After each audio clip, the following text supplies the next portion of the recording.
Just what on earth is Gazoo Racing? Gazoo Racing is a spirit. The spirit of pushing one's limits. It's more than just a badge, a symbol, or a poster on the wall. Gazoo Racing is Kaizen of competitiveness. It's the rubber hitting the road again and again and again. Fine-tuned on the world's most demanding racetracks. Powered not just by all forms of energy, but also by our passion. To accelerate, exhilarate, elevate the Toyota mandate of making ever better cars. Moving not just people, but the human spirit forward. This is our spirit. This is Gazoo Racing.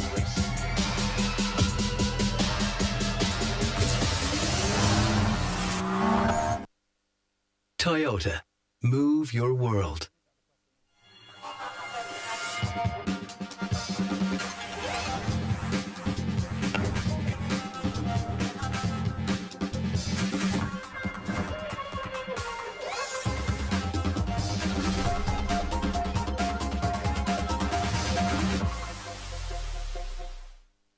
Second. Exit standby. 5, 4, 3, 2, 1. Go green. The goal is always to win. It's a long race, so let's see what we can do. Over 6 seasons, every year, 45 racers compete for a place on this podium. This is Gazoo Racing. Good race. Oh my god, that was the hardest race I've ever raced in my life, man. Oh, up to the last corner. Oh. This is where champions are built. Yeah! Ready to race. Talents uncovered. I mean, tomorrow is a new race. Plenty of opportunities starting from P3, so I'll try to make it work. It's a new day.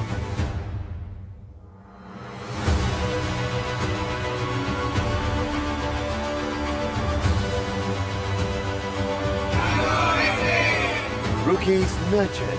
Yeah! Yes! Let's freaking go! Come on, Jimmy! Come on! Let's go!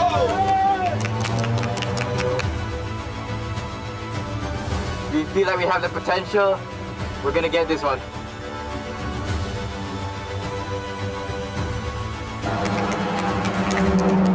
This is Gazoo Racing.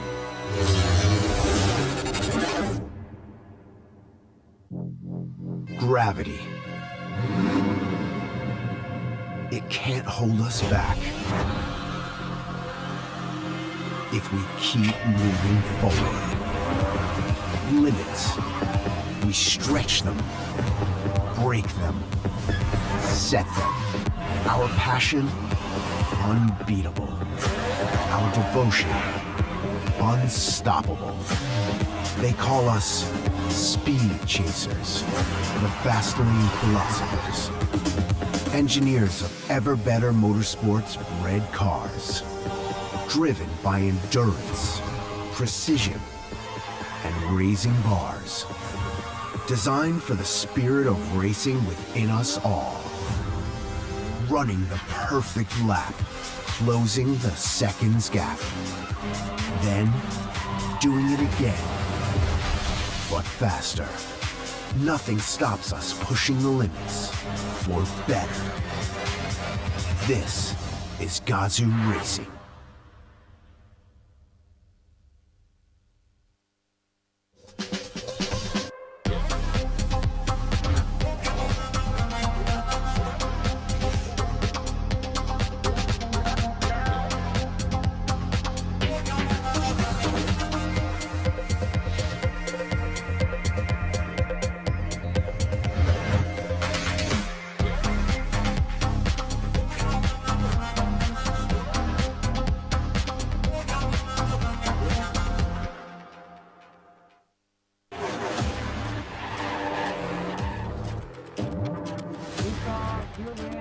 It's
a new feeling, new sensation. Let's go!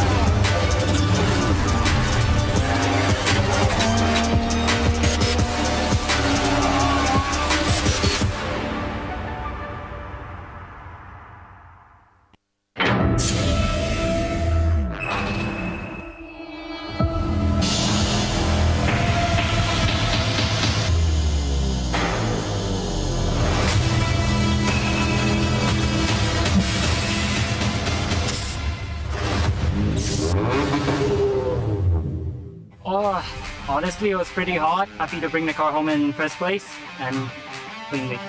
Yeah, I know the double points didn't make me push a bit harder, but I'm leading the championship, so I also didn't want to take any unnecessary risks. The full track once again is about managing your tires, so it's about prolonging the life of the tires, and I think we did a pretty good job today. Team gave me a very good car. I think it was more of a mental battle for the last lap for first position. Finished first. I finished P1, really grateful for that.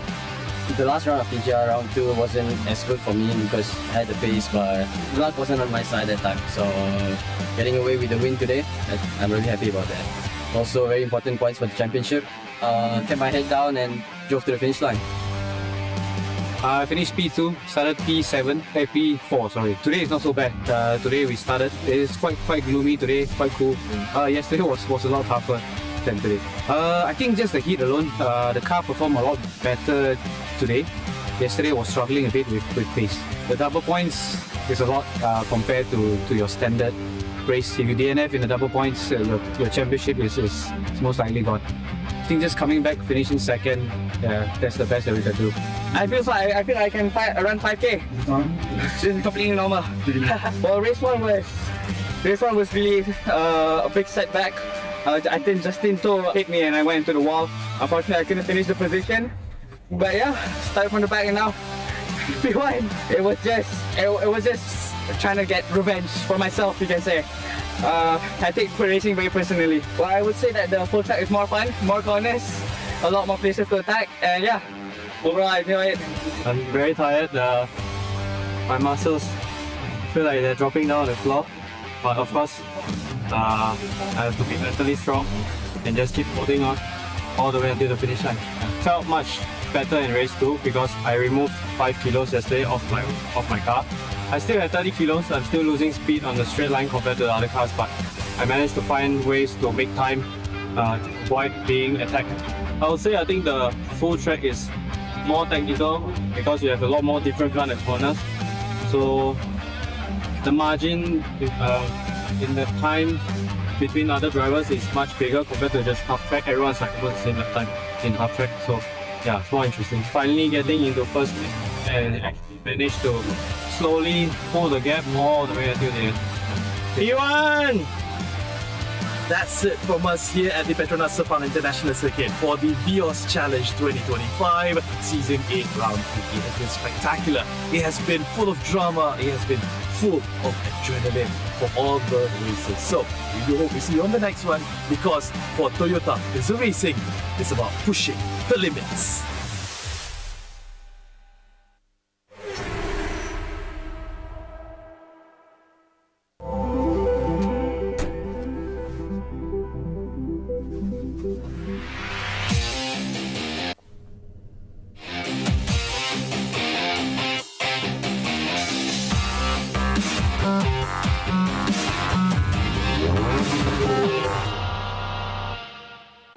Hi there.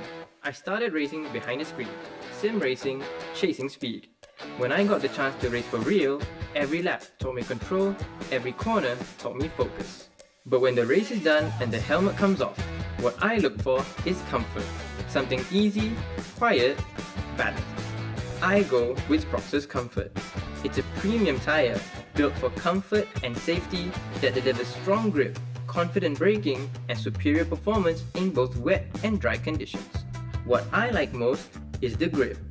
Braking feels confident and controlled. Even at higher speeds, the car stays steady, lane changes feel stable, corners feel natural. Prox's Comfort uses Japanese technology, and for drivers who value top-tier comfort, safety, and performance. For me, it's not about shouting performance. It's about trust. From the racetrack to everyday driving, this is my kind of comfort. I'm Lucky Basman, champion of multiple race series in Asia. Toyo Tires.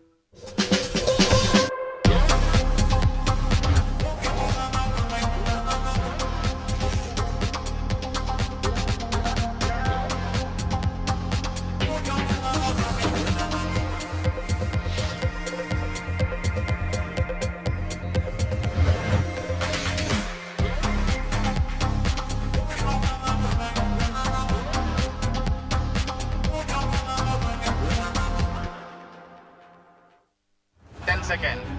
Exit standby. 5, 4, 3, 2, 1. Go grid. The goal is always to win. It's a long race, so let's see what we can do.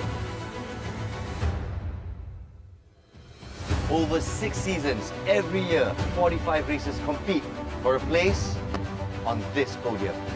This is Gazoo Racing. Good race. Oh my god, that was the hardest race I've ever raced in my life, man. Oh, up to the last corner. Oh. This is where champions are built. Yeah! Ready to race. Talents uncovered. I mean, tomorrow is a new race. Plenty of opportunities starting from P3, so I'll try to make it work. It's a new day.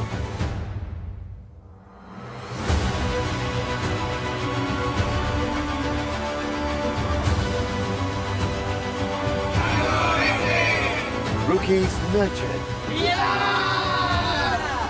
Yes, let's freaking go! Come on, Jimmy!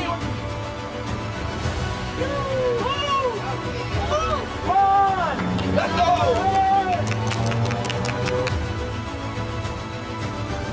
We feel like we have the potential. We're gonna get this one.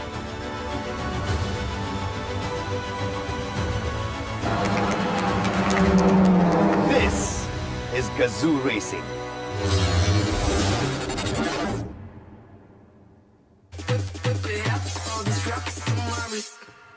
Bring it.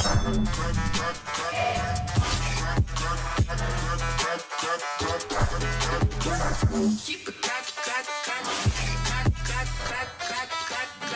look at all this childish, bring it. Look at all this childish, bring it.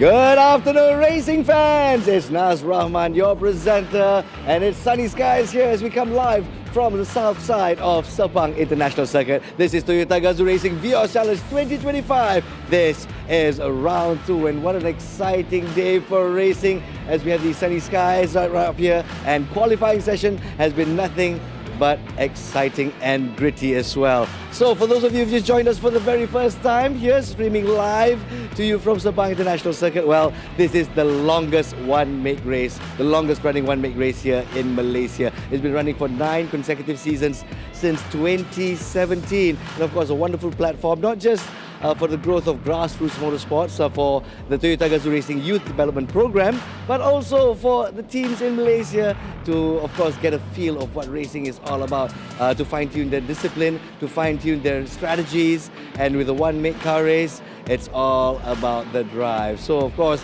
they'll be driving in their Gen 3 Vios machines. Congratulations to the rookies who will be getting to drive the Vios Gen 3 cars for the very first time. So for our rookies out there, the first rookie to get used to the car and how it drives here on Sepang International Circuit will get a step ahead.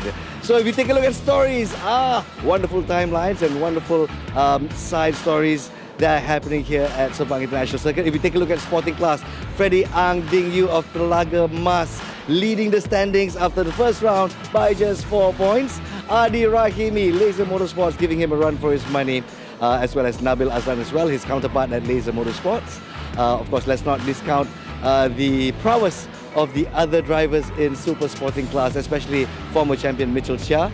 Defending champion Freddie Ang, you've got your hands full this time here at round 2. For sporting class, Justin To is leading the standings for sporting class. BAE Racing is quite fortunate to have this young man at the helm of their particular machine. As well as the rookies, it's the first time for Ethan Lau, 16 years old. One of our drivers this year, Magat Arif, if not mistaken, is down with dengue, so he will not be taking to the circuit this time around. But here's good news for our rookies. Over the course of 4 rounds, they'll be taking the results of the best of 3 rounds to determine who will be the top rookie for season 2026. So there's still a chance for our bedridden rookie, and for Ethan as well, who missed the first round here at Sepang International Circuit. There's also a chance for him to post on some points on the board. Speaking of points, the Vios Classic Challenge is back, of course. No points on the board. This is straight up racing, and it's cash up for grabs. Over 800,000 ringgit worth of prizes here in this season 2026. Of course, setting the hearts of our drivers and our teams afire. Well, take a look at some other interesting aspects to focus on here at round 2. Now, a lot of stock has been made about keeping to track lines here. So this time around, our marshals are clamping down hard with fines awaiting drivers who run off track, even during practice rounds. So it seems that some drivers have been racking up quite a bill. And so, once again, a friendly reminder to our teams and drivers as well this time around. Keeping in the lines when it comes to the track is extremely important. So watch out for those lines. Last but not least, this time for the first time ever, we are streaming live at the KL International Mobility Show for CLIMS. That happens every year. And this year at MyTech, we are streaming live at the DGR Gazette area. It's all decorated in a Japanese theme, so arigatou gozaimasu. Welcome to CLIMS. If you're watching this stream, you're probably in the zone right now. Do take a look at the kids' Mobi. Very cute, especially if you've got children. Something for the kids to enjoy. And of course, take a look at the brand new Corolla concept car. Looks very slick. Enjoy yourself at CLIMS while we are enjoying some hot racing as we burn some rubber at Sepang International Circuit. So stand by to our racers. Are you ready to our racecasters? Victor Cax and Matthews Isaac. Let's gazoo! Let's go! And welcome Welcome back, ladies and gentlemen. It's going to be a great day of racing. We're back now for round number 2 of Toyota Gazoo Racing Vios Challenge 2026. My name is Victor Cax. Joining me here is Matthews, and we're going to be so excited for this one, isn't it? Of course, man. I mean, round 1 has been really amazing. We saw lots of potential, lots of plot twists, even in the round 1. But I'm really excited to see how round 2 works for all of these races today. And remember what Nas was mentioning, Freddie Ang, the defending champion. And let's see if he's able to defend his title this season. Oh, I think it's going to be very much a 3-horse race, actually. I mean, Freddie definitely did the best compared to all 3. In particular, is him versus Adi Rahimi and also Nabil Aslan. So these 3 guys right now are quite close in the points, as I believe. And Freddie Ang did manage to get the maximum haul when it came to round 1. This time around, he's going to be carrying some weight. He's going to be a little bit handicapped. And this might open the door for Laser Motor Racing's 2 drivers here to try to challenge him for that championship lead. Ooh, that is something to watch out for. You know, let's see how he handles the pressure, because this time he got much more weight. So, like what you are trying to say here, Victor. So I'm just really looking forward to this race. And there you go. As you can see on the screens, it's a really nice sunny weather down here in Sepang International Circuit. So you see some of the racers are already out. And boy, I just can't wait to see those engine and hear those engine roarings again, man. Yeah, it's very fun actually, watching these guys during practice and even during qualifying this morning here. It's great to see these cars always come to life out here in the South Circuit. So now they're going to be going out to have a taste of the weather conditions here. Look at that, it's nice, it's sunny, it's bright, and it's definitely going to be pretty hot on the track. Oh, it is, man. I mean, while I was even arriving just now, I can already feel the heat. So what else could they would be feeling right there, isn't it? It's like, you know, especially you're wearing those suit, you're wearing those gears and stuff on a car that doesn't function with any air condition inside. Yeah, it's going to be super hot oven inside, I would say. But man, these guys are all professionals. They are well trained for circumstances and situations like this. So it is going to be really interesting to watch what happens in this category for the super sporting and rookies. And talking about the rookies, Victor, how do you think they are developing so far? Yeah, I mean, Irvin Lim definitely is looking very strong even this weekend itself. I mean, after all, he took the lead of the Rookies Championship here from round 1. Although, having a look at the times posted during qualifying here, it looks like Imran Iskandar might be coming in for a good challenge here. Let's go ahead and run through who are going to be our main characters here for our first race of this weekend.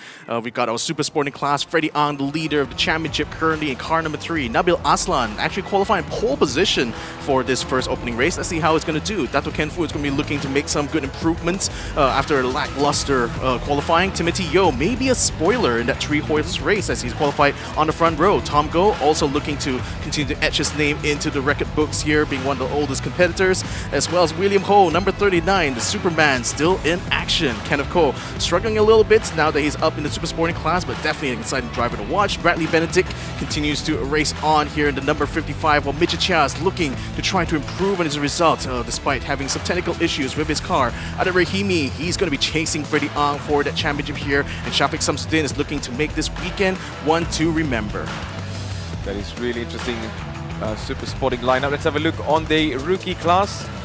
This is where we see Go Young Jen coming in again for this race, and finally he is back. He is in the race. Ethan Lau, the most anticipated racer that we were looking for in the rookie class. Damien Arif coming in as well, who'll be in car number 29. Imran Iskandar, who will be giving us another amazing performance fight. Erwin Lim, we saw how amazing he was in the first race, in the first round. So those rookies are the one that will be fighting along with the super sporting. Yeah, another class here. First time in 2026, we have the classic class. We've got Raja Miroshaka and Aditya Patnaik from Axel Sports, Lok Yin Yi, as well as Kenny Lee, racing for Kagani Racing Academy. Nura Audi and Nurul Husna, both sisters, will be the all-female team here at number 44. Brendan Paul, Bradley Benedict will be 2 brothers driving number 55. Nantawat Chamnan and Batport Uret Rakul will be driving in car number 56. Another couple of drivers from Thailand. Chu Yong Chun and Lau Seng Kiat will be joining each other in car number 60. Aitan Low, as well as his teammate, will be joining here in car number 64. Shan Muganathan Arumugam driving car number 69. His son is also in this class. Lim Yong Kit in number 76 will be a solo driver here. Lucas Leong Jae, as well as Jordan Pua Yu Hong drives number 79. Then we have Mirza Shafi and Karnu Adi driving car number 80. And 2 Thai drivers also competing in the other classes. Nine and Monai will be joining us in car number 89. Anaki will be joining his mentor, Muhammad Hariri, inside car 90. Then we got Ashen Shan Muganathan, son of Shan Muganathan, will be also joining his father in the same class. Here we have the sporting class. 21 drivers line up this one here. Chu Yong Chun, car number 05, looking to also put his name up in the championship contention. Ian Wong drives car number 9 from Awesome Racing Team. Justin Do from Bay Racing by ES Young drives car number 10. Ian James, a former rookie, joining here for Wheel Corp, drives number 28. Ng Chong Ching will be driving also for Bay Racing by ES Young, car number 32. Sophia Zara for Super Evergreen Motorsports drives the number 36, one of 5 ladies in this competition. Joshua Lee from UniHub and DMW1 Motorsports drives number 66, and Lim Chung Beng from Focus Racing Team drives number 68. And 69, of course, Shanmuganathan Arumugam also racing in the sporting class. Hendra Adeputra drives number 70 here for FIA Boulevard Racing. Then Touch Aliman, sim racer here, drives for Saksama Motorsports in car number 71. And then Mikhail from Gmart Best Autosport looking to try to make a good round number 2 after his amazing performance in round 1. Dennis Ng drives for HLT Crest Max in car number 85. Ng Ait Shah, another one of the ladies here for GTA Racing Team. Then we got Mo Nai driving for REK Team PMC 52 at car number 89. Anaki also races in the sporting class, also driving the number 90 for 91R Racing. Aditya Patnaik, driver from India, drives for Axel Sports in car number 91. Elson Liu looking like a very good challenge here this round number 2 as he qualifies on pole. And last but not least, Ashen Shanmuganathan drives in car number 96. Nine also driving in her own car here, this time the number 98 from RUK. And Arif Asmi joins us for the first time here in round 2 in KMS 333 Motorsports. Very interesting lineup, amazing lineup that we see in our Super Sporting Rookie Class and Super Sporting. This is the South track that we will be using for our round 2, just like in round 1. But let's get used to this track, because if you are watching from the previous rounds, it's always been the North paddock, but this time we are now racing from the South. Man, what a change of scene. But Victor, I think going into this race, I can see a lot of anticipation from all of the races today. It's looking like a really good day for racing. You know, I think sometimes we get a little bit upset whenever there's a little bit rain and stuff, but I think the racers would really love to race under a very bright and dry track, to be honest. Yeah, I mean, good conditions here will be very conducive for racing for sure. But certainly when you look at the weather forecast itself, there is only a chance of rain, but later in the evening here, so nothing to be concerned of for our Super Sporting and Rookie class. So here's the championship standings as it is right now for Super Sporting. Freddie Ang Ding Yu leads the championship here with a total of 37 points. He leads by 4 points ahead of Adi Rahimi Rashid. So Adi is going to have a certain challenge to have here, as they'll be both starting on the front row. Nabil Aslan actually qualified on pole for this race here, so he's going to be ahead of his teammate and crucially ahead of Freddie Ang as well, so he may have a chance to pick up some good points here, although he's lagging behind at 27. Here is the rest of the championship standings here. This time for the rookies class, Irving Lim leads by only a single point ahead of Ngoyong Jian, so he's going to be looking to try to make it a good race here, even though he's carrying that additional ballast weight. So in the Super Sporting class, this is actually a second page here. You can see how it is for the points here, but nevertheless, you know, they pretty much already know where they stand right now going into round number 2. So here's hoping that the drivers will be able to fight it out here and give us an exciting championship battle for this season. Absolutely. So these are all the races that we are really looking forward for today's race. So in the meantime, if you're watching this on our live streaming platform, make sure you're supporting your favorite racer. And also thank you very much for your continuous support throughout this season, throughout the years. And Toyota Gazoo Racing is getting better and better every single year. Yeah. Well, not Victor, to forget, tell me what's exciting. Yeah, I mean, not to forget our friends over at KLIMS. You guys are also watching us on the big screen there, I expect, and hopefully enjoying all the sights and sounds going on there at the convention. I'm jealous that you guys are actually there. But while you have fun at MeTech, we're going to be having fun here at Sepang International Circuit. Yep. We are in 2 places at the same time. Yeah. Thanks to technology, by the way. Yeah, technology. All right, so we got some live tracks coming on. All of these races are already in their grids. We're going to be going for most likely for a formational lap, and then we will be rolling as how it is as usual. Ladies and gentlemen, you're watching Toyota Gazoo Racing Season 9. This is round 2. We are here live in Sepang International Circuit, and we are about to go rock and roll. Yep, so here you can see all the drivers lined up on that starting grid right now. You also got the rookies about 2 rows behind. We're going to be starting off our formation lap now. So drivers will have one last chance to recce the track, but I think like they would be certainly be happy to know that the track is nice and clear. Very, very dry indeed. A little bit hot, but then again, you know, these guys are very cool under those helmets either way here. I mean, these are professional drivers, some of the best that we have here in Malaysia, isn't it? For sure, for sure. They are all, you know, they've been running in this track for many years, Victor. Yeah. So they kind of know the in and outs of every single thing here. And of course, mistakes do happen, but I think it's all about you rising from the mistake. So this is the starting grid you can see, which is already on the screen. Nabil Aslan, as usual, he will be in the front. He'll be starting in this P1 actually. Well, Victor, any driver that you specifically want to watch today? I want to see how Freddie Ang is going to handle this second row start, and especially with his championship rival Ade Rahimi going to be slightly ahead of him, although on the same row. That's going to be a very tight challenge going to turn 1 for sure.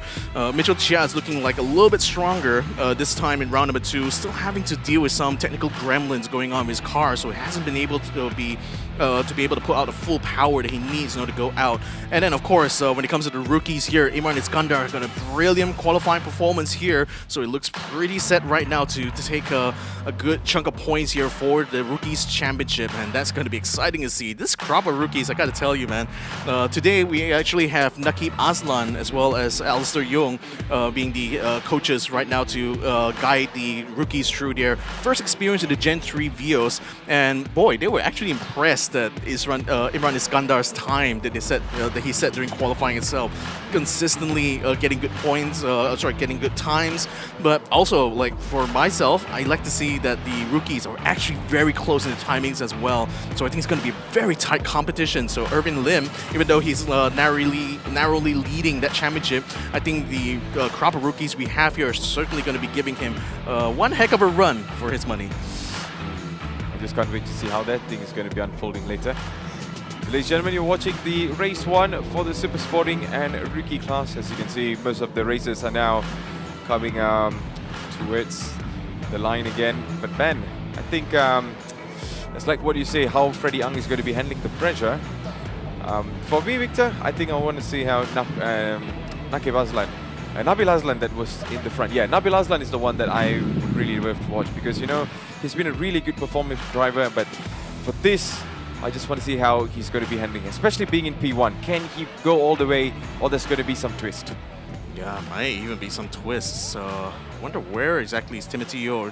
It's Freddie Ang a little bit ahead, or are they actually having gaps right now between? Because on the left-hand side of the screen, cars are seeming to be out of position here. This is a little bit weird. There's Nabil Aslan in car number 6. He did qualify on pole position, so he's certainly going to be looking to get a good chunk of points here for this championship here. Marshall's just checking to make sure that everyone's in the proper positions. The lights are going up. I think the green flag's already waved. And here we go for race number 1 of round 2. Nabil Aslan gets a good start there. I think Imran Iskandar is already pulling way ahead of the rest of the rookies at the same time. So Ade Rahimi is able to jump in front of Timothy Yeo. So he goes in P2 now, right behind his teammate Nabil Aslan as they turn in from turn number 1 and into turn number 2. A bit of jostling going on in the background, as well as Bradley Benedict tries to get himself around the outside. Timothy Yeo, Mitchell Chia is also looking to follow him along here on the wider side of the track, clicking up the dirt as they go across. Hopefully not across the track limits here, but it looks like it's a pretty clean couple of rounds here going through into this first lap. Mitchell Chia trying to get in the inside of Bradley Benedict. Nabil Aslan leading very clearly ahead here. Timothy Yeo still trying to chase ahead, but Mitchell Chia comes in and snatches P4 away from Bradley Benedict. Ooh, what a tremendous start so far in this race. And man, we still got a long way to go there, Victor. This has only been a couple of turns right now, and we're already seeing so many plot twists here.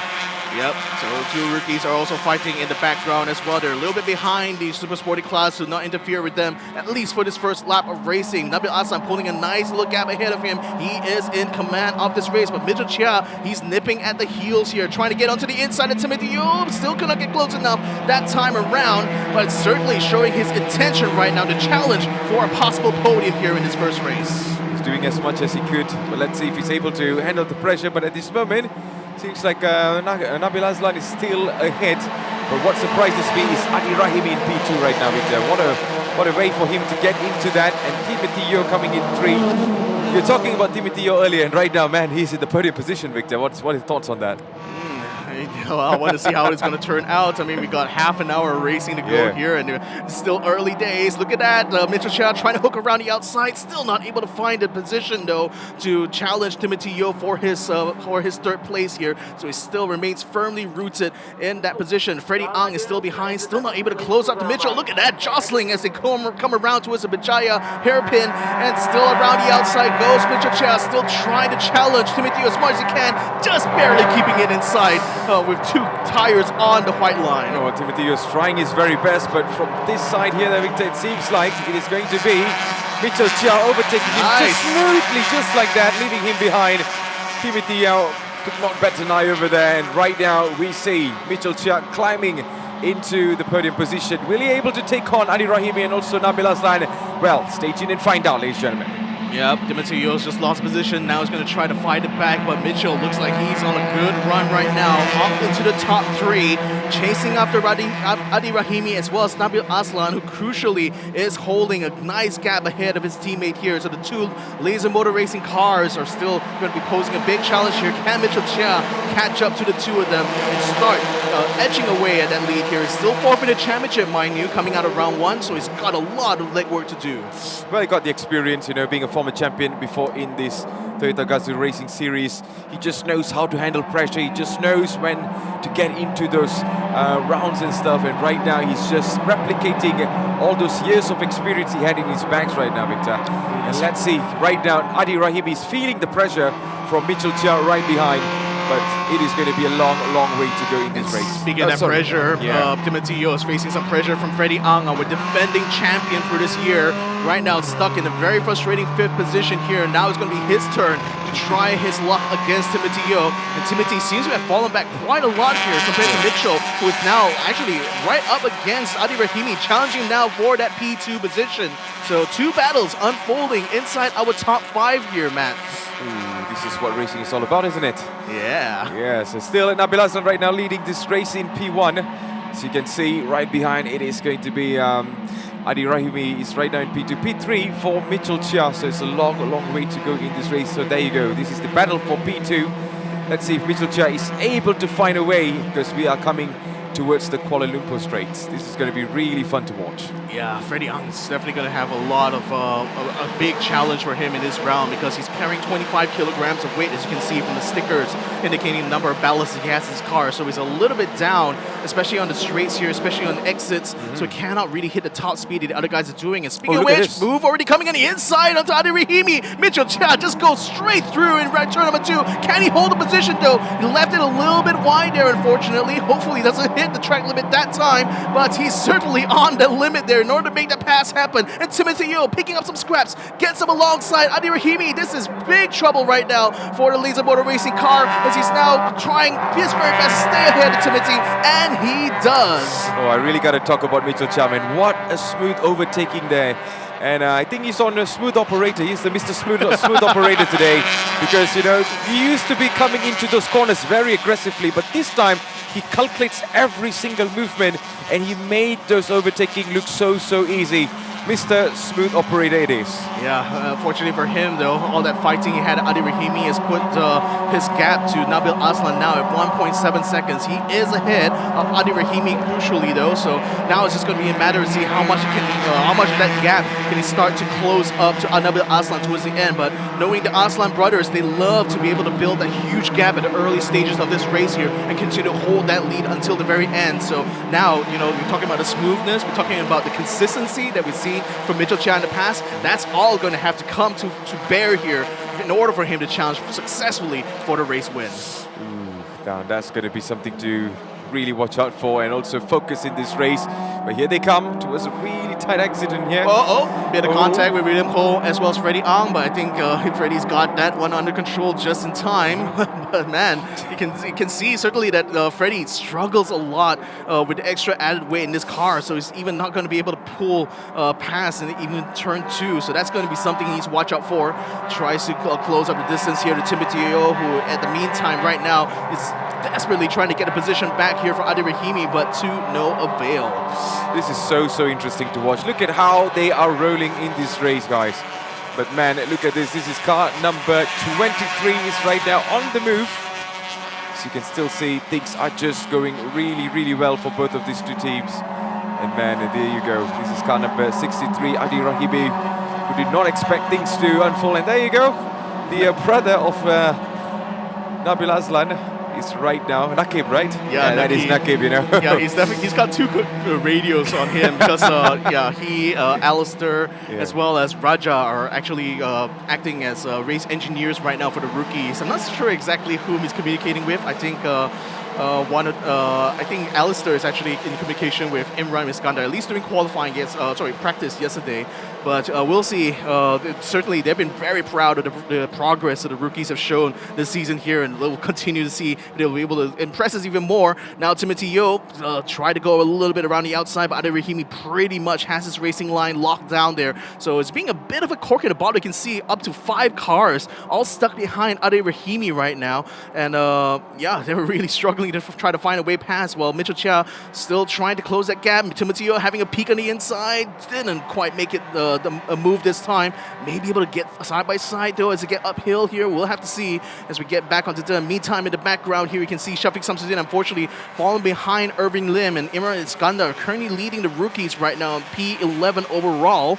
And we're on board right now with Freddie, our current championship defender, still trying to get a position here for Timothy Yeo, but I think frustratingly he'd be wishing his car was a little bit lighter here because he's struggling to even try to attack them in the corners. We were talking about attacking the corners. We have seen a couple of aggressive overtakings in the past, Victor, but in this race everything looks super smooth. Like, no one is, kissing the bumper or anything, just keeping everything very clean. I think we have come to that level of racing, isn't it? Well, I mean, I was at a driver's briefing yesterday, and Ravin was very particular about the drivers keeping it clean this time around. Like, there's a big talking point going on amongst the drivers where every time they cut the track limit, even in practice, and this is new actually for this round, is that even in practice, if you cut the track limits, you get fined 100 ringgit. So I think that's one reason that these drivers are keeping it tidy here, because they don't want to incur the wrath of race control. And race control is going to incur wrath of the car. Number 3, Freddie Ang gets 30 seconds of time added for a false start. That's a huge penalty here, and that's certainly going to be a blow right now for Freddie's chances of defending this championship here.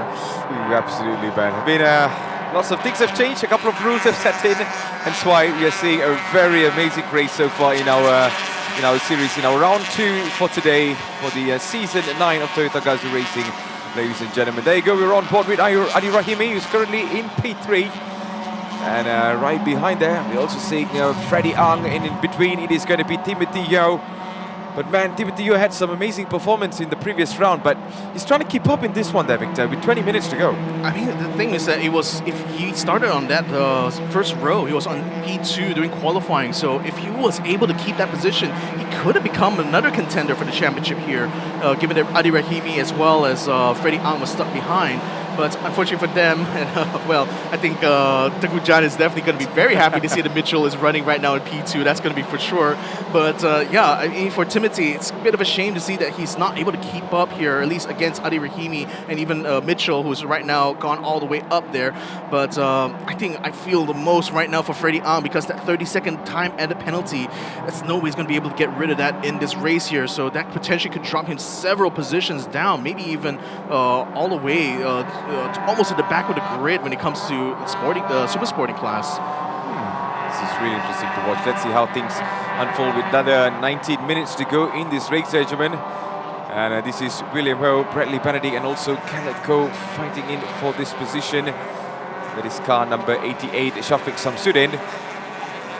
Well, what happened to his performance there, Victor? Because in the previous round and even the previous season, he was looking good. But for this, seems like a bumpy start, maybe. I know that he had like a gearbox issue. I think it was a gearbox issue. When it came to round number 1. So hopefully they already got that fixed here by the time got to round 2. But certainly, like his pace actually looked decent when it came to practice, but qualifying, I think didn't quite get the qualifying time that he needed here. He got eliminated in the official qualifying 1. so he wasn't able to join like the top drivers when it came to qualifying 2. So unfortunately for him, I think it's another situation where like he's just going to have to keep his head down and just hopefully try to nurse his car, try to get it to the end here, and hopefully pick up a few points here and there. But certainly a championship challenge not going to be likely here, unfortunately, for the number 88. Amazing. Well, looking at how things have been on the screen so far, this is car number 63, Adi Rahimi, with a huge gap, to be honest, compared to Mitchell Chia and also Nabil Aslan, who's right now fighting in P1 and P2. There you go, a row of cars coming in behind from the pack that's led by Adi Rahimi from P3.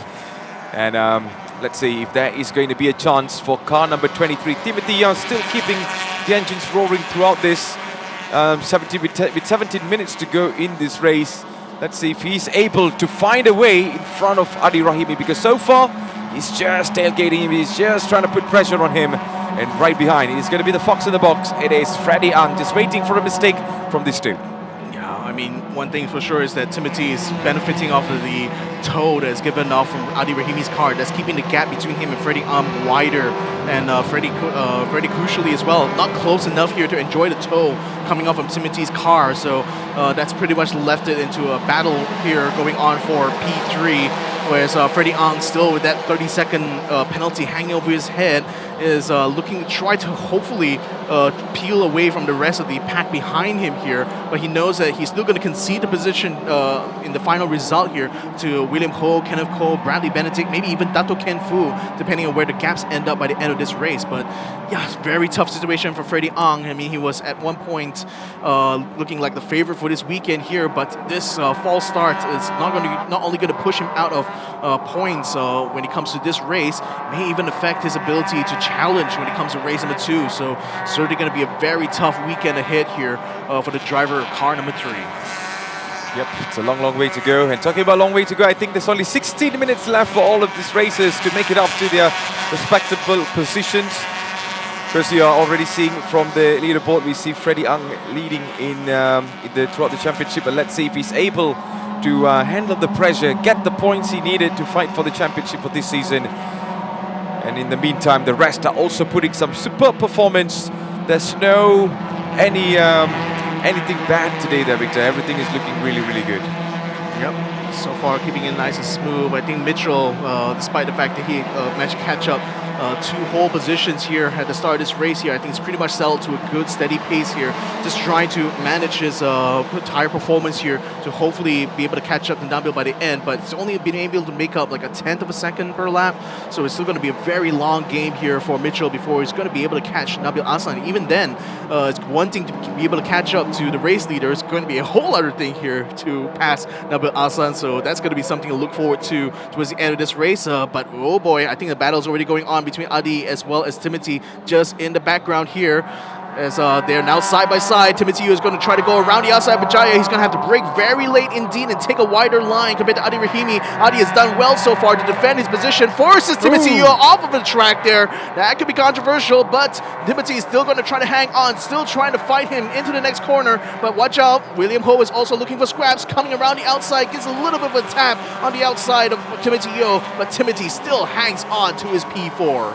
Oh, he's just trying his very best, Timothy Yeo. You know, even in the couple of rounds before, he was really struggling to fight sometimes.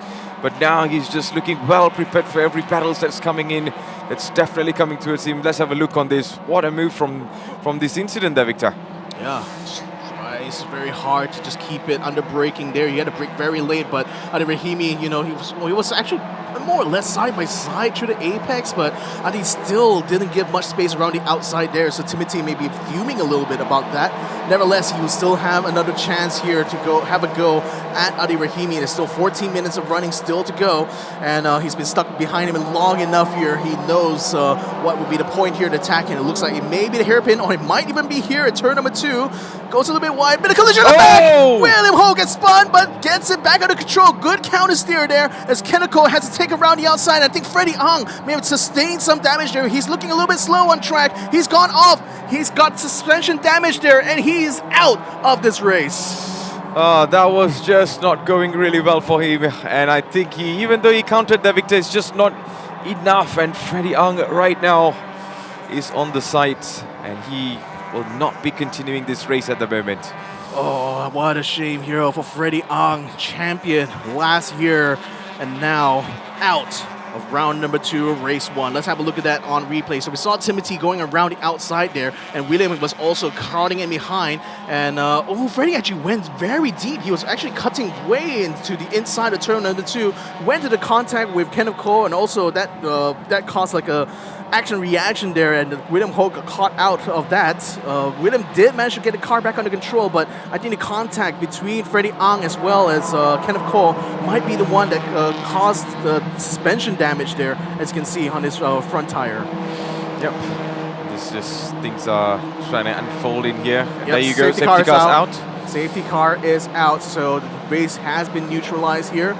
It's going to be collecting Nabil Aslan to come across the screen, so going to be a bit of a reprieve there, because unfortunately they're going to have to be able to tow Freddie Ang's car out from the exit of turn number 2, and that's certainly not a good position for a car to be stranded in here, so the cars will have to slow down here and wait for the marshals to be able to clear out the car number 3 that's stricken on the side of the track. Absolutely. So let's see how things goes for these races today. And I think this reset is going to give them a couple of chances, those who are fighting in P1, P2, and P3, Victor. Oh, especially for Mitchell, this is this is going to be big, because the safety car is going to neutralize the gap between him and Nabil Aslan. So he'll have a chance to try to challenge him towards the end. There goes Freddie Ang, very dejected and very understandable. Here's another look from a different angle here. That's Timothy Yeo going around the outside as William Ho crashing in behind, but very fast was both Kenneth Cole as well as Freddie Ang.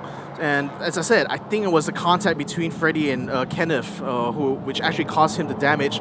But Kenneth was coming in very hot together with Freddie. Probably Freddie tried to make the dive going into that corner here, or rather trying to defend his position against Kenneth. And that unfortunately caught out William Ho at that same exact time. So very, very unfortunate. Couldn't really also see what just outside of the camera angle there, how exactly both Kenneth as well as Freddie ended up in that position. But it looked like Freddie went very deep and very, very late on the brakes there. I think Kenneth was really just trying to keep up with that to defend his position, but contact between the two of them has now unfortunately brought the number 3 out of contention here for race 1. So there you go. A very sad moment for Freddie Yang over there. Very unexpected, but it is what it is. These kind of things happen in racing. And there you go. Seems like the yellow flag is out, and all the cars right now are lining up right behind each other until the yellow flag is taken or waved off. Everything was going really smooth today, Victor, except for this one moment, isn't it? Sometimes that's all it is, right? You know, things can be okay 99% of the time, but that 1% of time when things go awry is where everything goes all the way wrong. So very, very unfortunate here for Freddie Ang. Taku-chan still very happy. His car is still running up there in P2 right here. And the safety car is definitely going to hand a chance here for Mitchell Chia to challenge for the lead once we actually get back to racing here. So there are certainly chances still abound. Timothy would definitely be happy that he got out of that pretty much unscathed. William Ho certainly showing that even at his, even though he's one of the senior drivers in this class here, still has reaction time in order to be able to get his car back under control from a slide like that. So you can never count out his spirit when it comes to this kind of racing. Oh boy, oh boy. Well, things like this do happen, and right now things are just, you know, getting a little bit tight in here. But let's see how many laps we will get in the end, Victor, after this, because you know, time is running out. Well, we still got about 9 minutes. So we'll hope that the marshals will be able to clear the number 3 in time. But should this go all the way to the end of the time, then unfortunately the race will end in their current positions here, which still is going to be a good result here for Prima Pearl TD Racing. They certainly were not expecting to be able to get on the podium, I think, especially given the troubles they've had all throughout practice as well as qualifying. but this time around, with a P2 position here, Mitchell Chia might emerge, might be able to get a good haul of points here to help, hopefully, catching up to the championship leaders, as it were. And Nabil Aslan here, he's like 10 points behind his teammate. This race win here could be crucial in making him a factor when it comes to this championship battle between Ade Rahimi and Freddie Ang here. Absolutely. So we still got 8 minutes in the in this race remaining, actually, but it is all down to the safety car for how long it is going to be on the track. So time is running. At the same time, the opportunity and also the chances for these races to fight for something in this will also be limited. Yeah, it looks like they've finally been able to tow the car away, so we may still see some green flag racing in the final minutes of what was supposed to be a 30-minute long race here for the start of this weekend. We can see the rookie here, Imran Iskandar. He has been very fast all throughout qualifying here. His car is, in fact, in front of Shafiq Samsuddin at the moment, and it will remain there until we actually get racing once more. So looks like the driver's just trying to catch up to the rest of the pack there. We'll have to see whether or not the light is going to be turned off. Should be turned up around now, but we'll have to wait to see until we see the safety car again before we know whether or not we'll be going on. So the lights are still on. The lights are still on the safety car. They'll still go for another lap here before they're going to be allowed to continue racing. So we may still be able to get at least 5 or 6 minutes of racing after this if they successfully got to the number 3 car out of the way. I think it's pretty much out right now, maybe, Victor? I think it's taken off a little bit. I think maybe in the next lap, I think the safety car is going to be going. In the meantime, ladies and gentlemen, you are watching Toyota Gazoo Racing. This is Season 9, Round 2, Race number 1. We still got Race 2 for tomorrow. But today, we see lots of heat, lots of unexpected moments. And that's what makes Toyota Gazoo Racing really special every single season. And at the moment, the safety car is still on the track as we are still underway for race 1 with another 6 more minutes to go based on the screen, based on what you're watching on the live right now. Well, Victor, very limited time for these races to catch up. I mean, maybe all they need is just that one crucial second out of that 5 minutes that we potentially will have towards the end of this race here for them to make that move. So who knows? I mean, it's still going to be up in the air here, especially with the safety car having bunched the cars up. The gaps are going to be much closer going to this restart here. Things are there's still certainly going to be opportunities ahead if you go into a green flag. So we'll see. We'll hope for the best for these drivers here. We'll hope for the best for Nabil, especially. How incredible this is. Got pole position from qualifying this morning, and still had remained in the lead of the race all throughout up until this safety car here. It's only got Mitchell to deal with, although now the gap has been shrunk all the way down. Mitchell is practically bumper to bumper with Nabil when we actually get started with racing here. Safety car lights are still on, so we're still going to be at least going for another round around the track here in South Circuit before we're going to be able to get things started here. In fact, I think a lot of the drivers just getting a little bit angsty right now, waiting, just keeping an eye on that safety car light to find out whether or not we'll be continuing on. And we just got a notice from race control, safety car will return to the pits at the end of this lap in particular. So now the drivers know that the queue is coming up. So as you can see on the screen, there's 4 minutes left in this race. So safety car will return into the pits at the end of this lap, is what to mention earlier. But man, this is going to be a very limited 4 minutes for these races to catch up. But this is going to be a really good opportunity for Mitchell Chia to get into P1, Victor. There you go, frustrating look from Freddie Ang. He's definitely explaining all sorts of things on what actually happened in there and how he's not satisfied with it. Yeah, he's certainly going to have, I mean, it's already looking like he might be submitting a protest or something. Yeah. So, but unfortunately, the cameras didn't quite catch what was transpiring between him and Kenneth Cole going into that corner.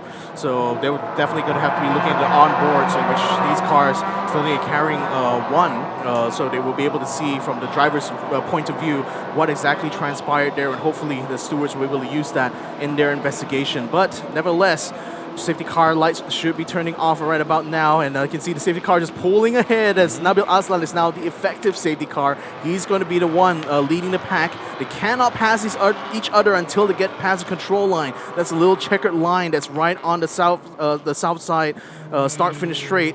So they would just have to hold their own positions here, just wait and look at Nabil's car when he decides to sprint out. He's keeping it very nice and tidy. Now is only starting to put the gas on a little bit, getting into the entry of the final corner. He's definitely going to be keeping an eye out for Mitchell Chia behind him, who's looking to try to make it a race win. But right now, that's the only thing standing in the way between Nabil Aslan and victory here in race number 1. As the green flag goes up, as the cars comes across control line, we're back to racing with 3 minutes on the clock. Absolutely, we are back, but with a very short duration in this race to finish things off. Mitchell Chia right now lock and loaded onto Nabil Aslan. Right behind is going to be Adi Rahimi, Timothy Yao caught in between there. Let's see how things unfolds for Mitchell Chia, who has been the best racer so far. But there you go, car number 23, Timothy Yao might be getting a side-by-side here, Victor. Yeah, he's gonna get another chance at Adi Rahimi, but he did have a black and white flag earlier, so he's gonna have to watch out for this one here. Still gonna be getting into contact with Adi Rahimi, trying to ensure that he gets the space he needs this time around. His time, his car is gonna be a little bit ahead as it come in side by side. Is Timothy Yeo gonna be ahead, or is Adi Rahimi still gonna be ahead? They're still side by side as we go on to the uphill section, but Timothy Yeo is starting to clear ahead. We'll be able to take the apex on turn 5 just in front of Adi Rahimi. What a move. What a move so far, but there's going to be a couple of maneuvers coming in from the back as well, as all 4 to 5 racers at the back are under pressure.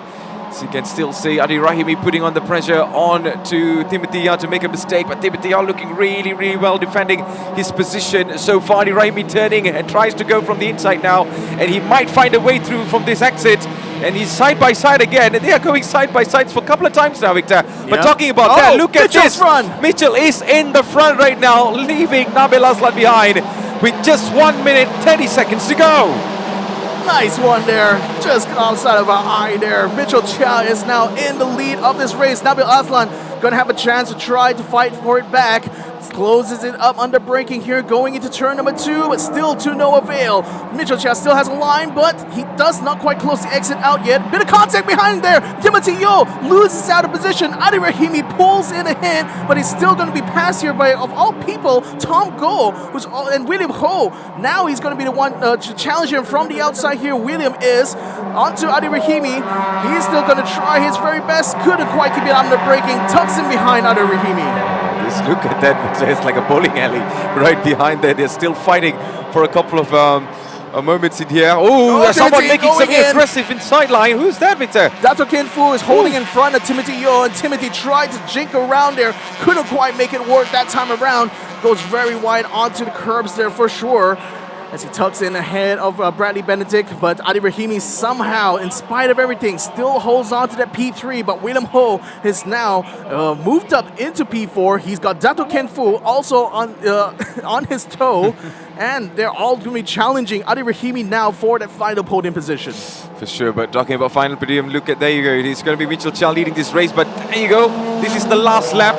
One last lap to go for all of these racers right now. Let's see who makes it up in a really good position so far. Mitchell Chia, P1, P2 for Nabil Aslan, P3 for William Ho, P4 for Adi Rahimi. Will there be a change in these final dying moments, Victor? Well, I think I saw William Ho get ahead of Adi Rahimi on the control line just now. He's in P3, but Dato Ken Fu is also trying to cut in front of him. Then William Ho has gone too wide there. And right now, it's back to square one here for Timothy Yeo as well as Adi Rahimi. They're still fighting out for the P3. And Nabil Aslan is now trying to fight onto the inside of Mitchell Chia. Couldn't quite make it work that time. This is a final lap. The corners are starting to dry up here for the drivers. As more contact behind. No. Timothy Yeo is spun around. Dato Ken Fu out onto the grass. William Ho will be able to move on there. It's Adi Rahimi also out. He's down in P7 here. Now Timothy will be able to rejoin, but Dato Ken Fu, he's stuck on the track as Mitchell Chia continues ahead of a challenge here for Nabil Aslan. He's doing it well so far. Into the downhill section they go as Mitchell Chia continues to lead.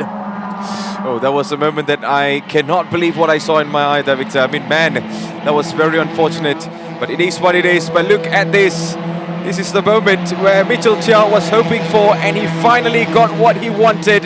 He was the last minute changer, the Mr. Smooth operator throughout this entire race. And Mitchell Chia wins race 1 in this amazing round 2 of Toyota Gazoo Racing Season 9. P2 for Nabil Aslan, P3 for Bradley Benedict. What a race we have, Victor. Yeah, and here comes the rookies to the line. Imran Iskandar will be the one to see the checkered flag first, ahead of Ethan Lowe, ahead of Goyong Jen, and that makes the top 3 here. And Ethan, what a spectacular debut for him in this season. P2 in his first ever race in the Vios Gen 3.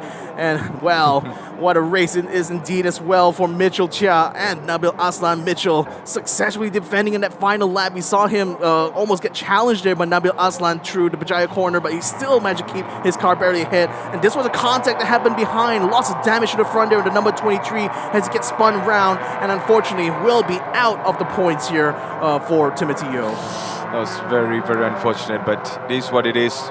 We were expecting a very clean race throughout this race. But then there is certain incidents like this where it shapes things up and makes it much more tough and challenging in this Gazoo Racing Series. And there you go, our race winner of the day, Mitchell Chia, who was showing so much of potential from the start of the race, and now he is the one that is in the front, who has crossed the checkered flag. What a race, what a performance by him and also his team there, Victor. Yeah, there's going to be celebrations in Bayan Lepas and Penang for them. Prima Pearl, SP Selatan will be certainly happy with that result after what was a frustrating round 1 weekend here. And Dato Ken Fu, unfortunately, is still stuck on track there. His car, unfortunately, has stalled out and will be tended to by the marshals as the rest of the drivers are making their way into pit lane now. But what incredible race here for Mitchell Chia. Did not expect him to be able to get that lead there, but he managed to do that just in the final lap. It's final closing minutes of this race here, and held on to that lead into the final lap. What a brilliant performance here for the number 61. Absolute, really good performance. In the meantime, ladies and gentlemen, this is Toyota Gazoo Racing, and this is Season 9, Round 2, Race 1. We just finished Super Sporting and also Rookies. And it's a good day for racing for most of these races today. But unfortunate for some on what happened, especially those incidents that are actually going to be under the protests with the race control and stuff. But overall, it has been a really good performance for the ones that is keeping up consistently in the fighting battle, Victor. Yeah.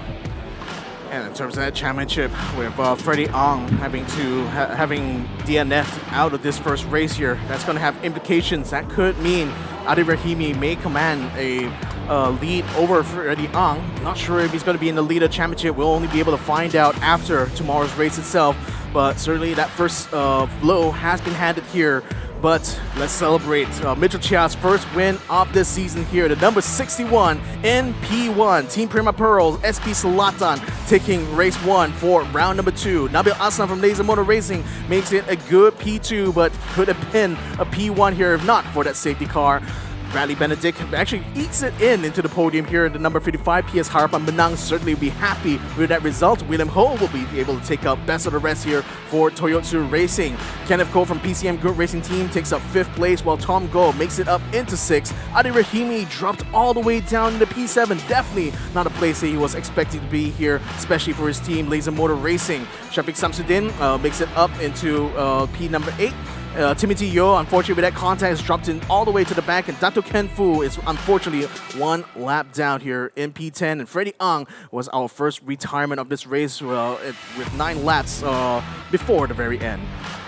For sure. So we're going to be having a look on the highlights very shortly, but there you go. This is the provisional results for the rookie class. Imran Iskandar in P1, who won this race. Ethan Lowe in P2. What a race, what a start for him. And he is in this race. And P3 for Ngoyong Jen, P4 for Irvin Lim. This is what happens in the rookie class so far. But Victor, we will be getting the official result very shortly and very soon. Yeah. So let's have a look at the highlights for this race here. It was a false start from Freddie Ong, who is actually just outside the camera view there, but he may have moved a little bit out of grid box. That could be what caused him that false start, but that's added 30 seconds to his total race time, although that's quite mood here, given that he is retired from the race. As we came into turn 1, it was surprisingly clean in these opening start of this race here. Nabil Aslan was able to command a healthy lead ahead, while Mitchell Chia fought his way through from the third row and managed to actually eke his way ahead of Adil Rahimi. That was crucial for his championship progress here, and that was also crucial for him being able to get eventually to the very end. Here's Adil Rahimi facing challenges after challenges here. First from Timothy Yeo, whom he forced off of the track there, and Timothy attempted to go one more time around to try to challenge him for that position. And in fact, he also did so in turn number 2, but this was where contact happened between Freddie Ang as well as Kenneth Cole, and that unfortunately led to Freddie Ang's retirement as he sustained a front left suspension damage. And that brought out a safety car which neutralized the gaps and handed a very close race that we saw in the final 3 minutes. But for Freddie Am, who was not only defending champion but also contender for this championship itself, being in the lead coming into round number 2, this was a very unwelcome news for him for sure. Then, as the race resumed here, Mitchell Chia successfully cut in front of Nabil Aslan with minutes to spare towards the end of this race, then had to successfully fend him off into the final laps as more contact happened towards the back. Timothy Yeo got a little bit of a shunt going out of turn 2, then later on as he came around Bajaya, also came into blows again with Adil Rahimi. So, as the race continued on, with the time still running out, checker flag came out for Mitchell Chia, who successfully defended the lead that he got at the end and took the race win for the super sporting class here in round number 2. So there you go, what a race it has been, ladies and gentlemen. We are done with the highlights. In case you've missed it, you can definitely go and watch it back again. But man, what a race. We are going to be going for the next round very, very shortly, isn't it? Yeah, we're going to be going up with our remaining classes here. We've got the classic race coming up after this, and we also will have our sporting class, 21 drivers, 21 cars. It's going to be that one, so you'd be remiss if you missed out on that one.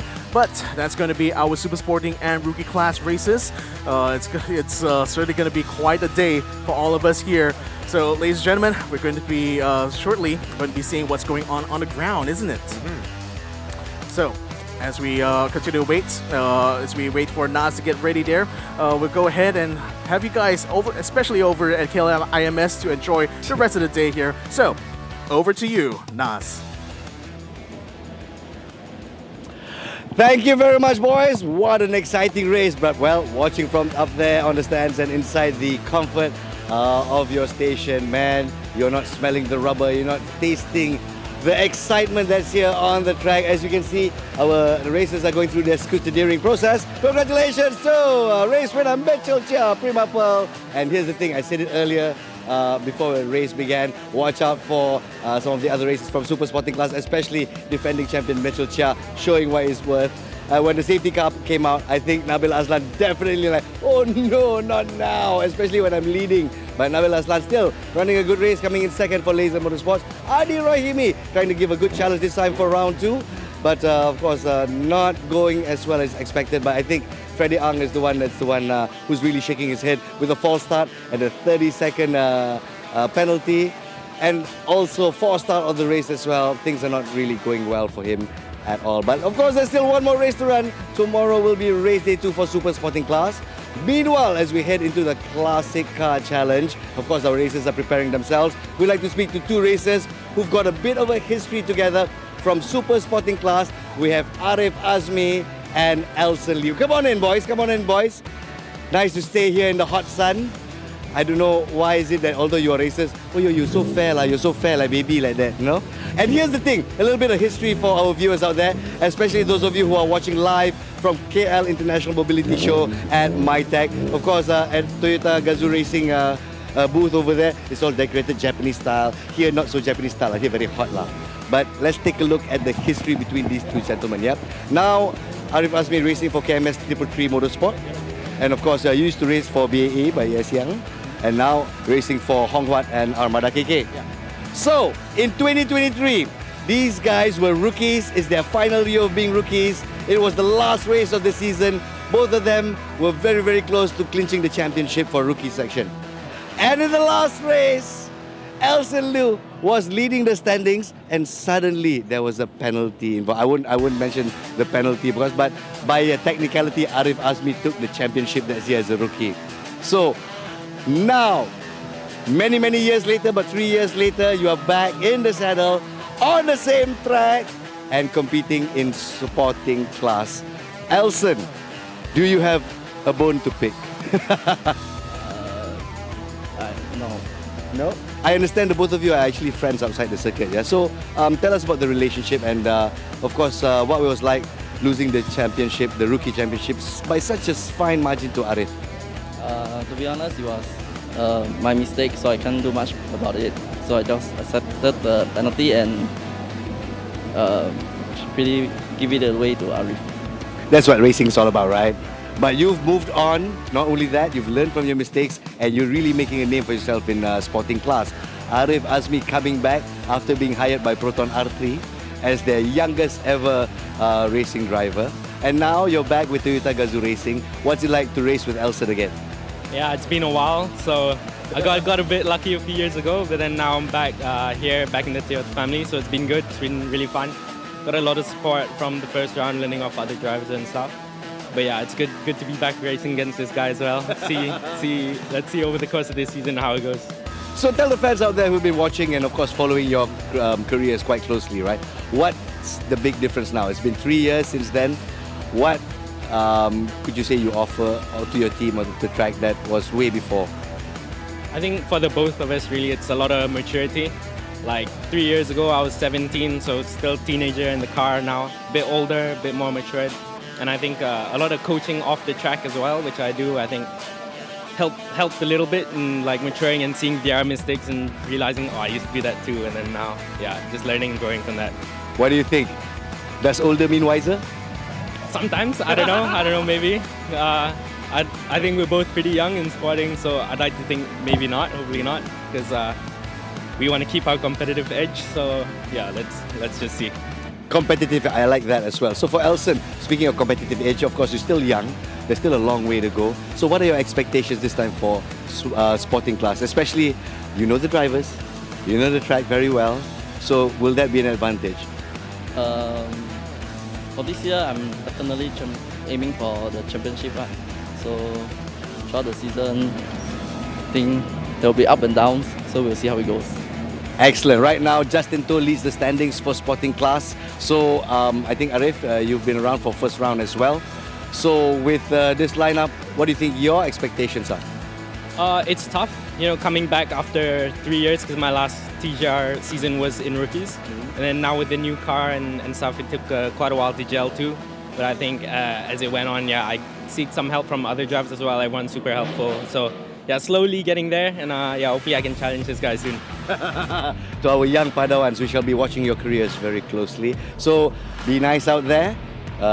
Sporting class is happening very soon, right after the classic race. So guys, get suited up and best of luck, all right? Thank you very much. That was Elson Liu and Arif Azmi, ladies and gentlemen, two rising stars for sporting class here at Toyota Gazoo Racing Vios Challenge. It's been running for 9 seasons already, the longest running one-make race here in Malaysia. So for the benefit of our viewers out there, to all Toyota fans, especially those who are watching us live from MyTech, it's KL International Mobility Show happening right now. Have you checked out the kids movie yet? Have you checked out the brand new Corolla concept car just as yet? Because man, I'm feeling a little bit of envy right here from Sepang International Circuit. It's hot, it's steaming, but this is where you want to be if you're a big racing fan. So with that, Classic Challenge is coming up very soon. So it's back to our racecasters, Victor Cax and Matthews Isaac. Although he's a Chelsea fan, but to me he's alright because he's a racing fan too. Over to you guys. I just love the digs Nas and you guys have right now. I mean, different football clubs, so what to do, right? What to do, it's alright. Yeah, it's certainly been a football fever going on, especially in the World Cup. But certainly we're over here having racing fever as we get ready for our classic racing series. This is, of course, round number 2 here of the Toyota Gazoo Racing 2026 season here for the Vios Challenge. And, well, we saw what happened early on with the sporting class. Now we're going to be going for a trip back to the past here with our Gen 1 and Gen 2 Vios. Absolutely. This is going to be the classic race because we will be having a show on how the Toyota Vios has developed throughout the years and also being one of the main cars in the previous years and stuff. So it's a great moment to see all these classic Vios again fighting in the track. Yet again, one more time.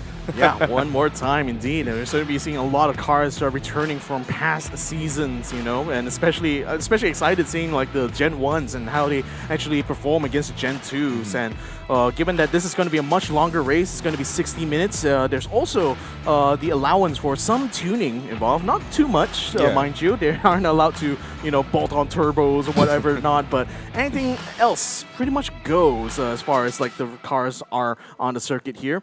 And this Southside circuit has certainly been bringing a lot of challenges to our racers going to this one here. So we have 14 teams going to be participating in this classic race. A lot more compared to round one. So certainly we certainly thank for the participation going on here. It's like this classic racing series is starting to bring back a lot of not only memories but a lot of good racers, you know, from all across Malaysia. We got an all-women's team here in the number 44 with Nurul Auni as well as Nurul Husna, both of them sisters in fact, for Rock Racing.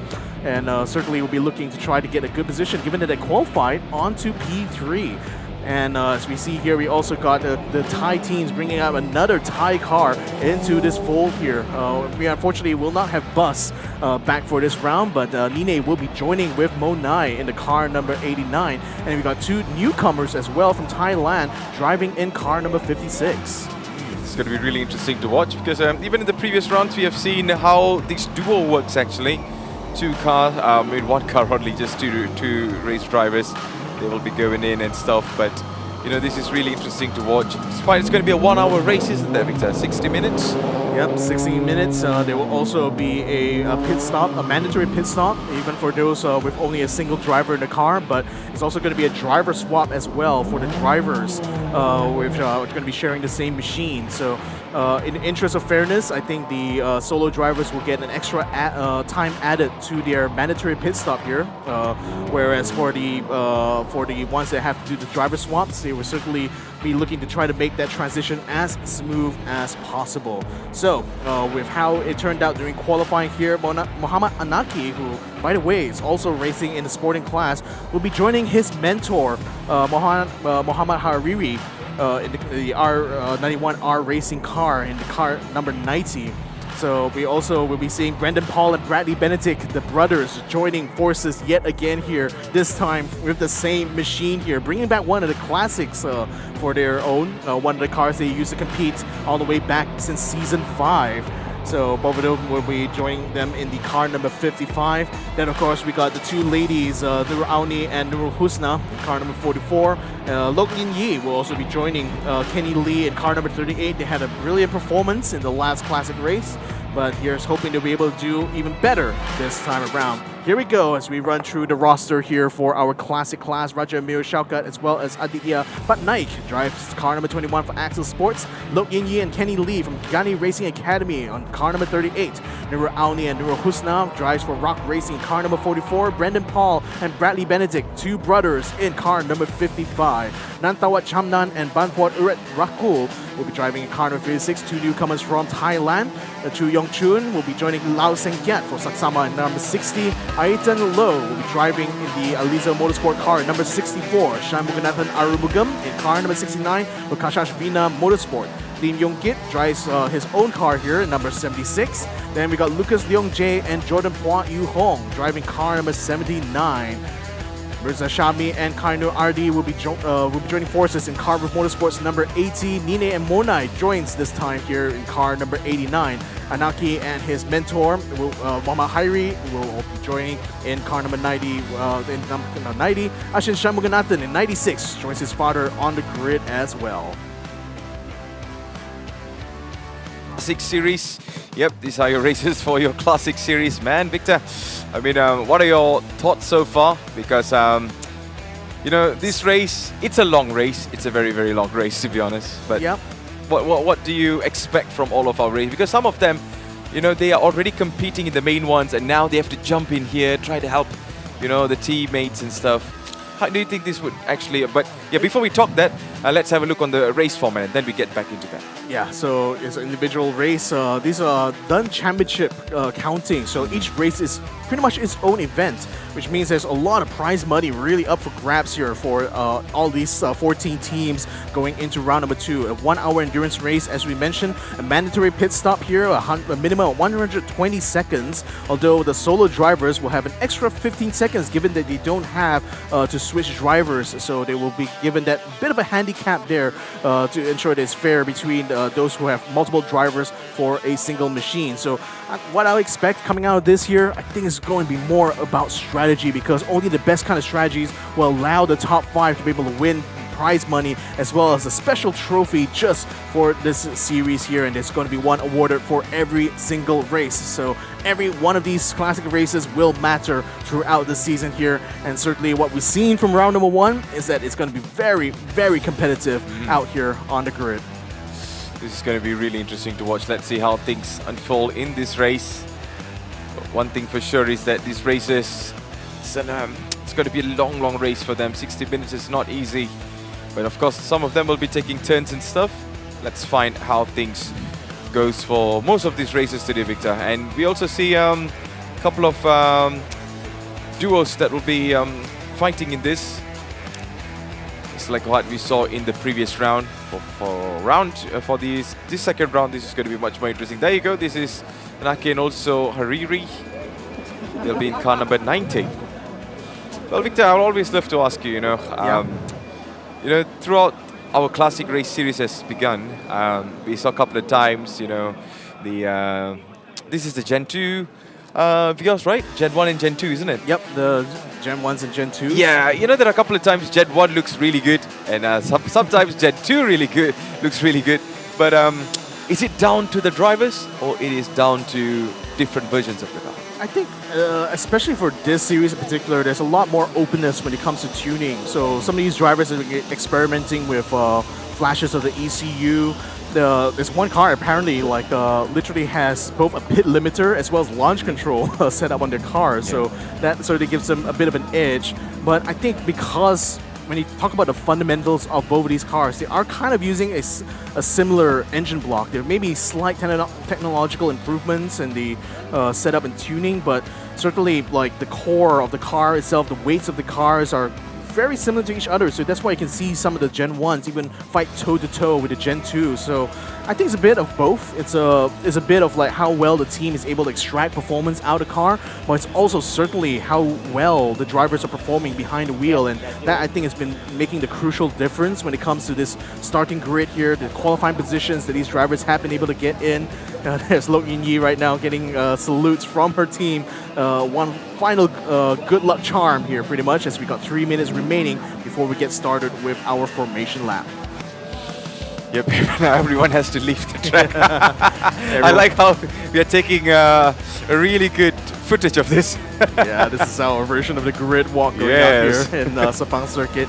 And certainly a lot of friends and families of these drivers and teams are coming out in full force to support their drivers and to see them off just before they're going to be taking to the track. It's going to be 60 minutes. It's going to be a very lonely 60 minutes for whoever is going to be in these cars here. So they're going to be certainly hoping to get as much of that support as they can. And right now, one final check from some of these drivers here. Everyone, including the engineers, will have to clear the track once we are going to be at the 1 minute mark before the formation lap. Here's here's Aditya Patnaik, who's right now our Indian driver, who is also competing in the sporting class. He's going to be getting the duty of starting things off here for the number 21. Then we also have number 76. I believe this is a solo driver. This is Lim Yong Kit as well as Kenneth Cole going to be sharing responsibilities driving this car here. So I believe that's Lim Yong Kit, who is currently inside and already getting himself mentally prepared right now for this race. Mirza Shami, or it could be Kaya Nur Adi actually, who's in the car right now. Also going to be starting things off here for car number 80. Carver Motorsports certainly had some successes in the other classes. They're also looking to try and make some success here, given that they are a little bit behind here, having been in P9 doing qualifying. Got a lot of work to do when it comes to this race itself. Here's a Clover Tech car number 79, Lucas Leongjae and Pua Yu Hong. Couldn't quite see exactly whom that's going to be in the car for now, but he's got his windows up. He's trying to block out all interference going on here. He wants to be able to focus right now on this race start. He's lock and loaded, isn't it? Yeah. So yeah, you can see there's a Gen 1 in the car number 69 behind there. I think that's Shan Muganathan. But I have to go with the Gen 2s, Victor.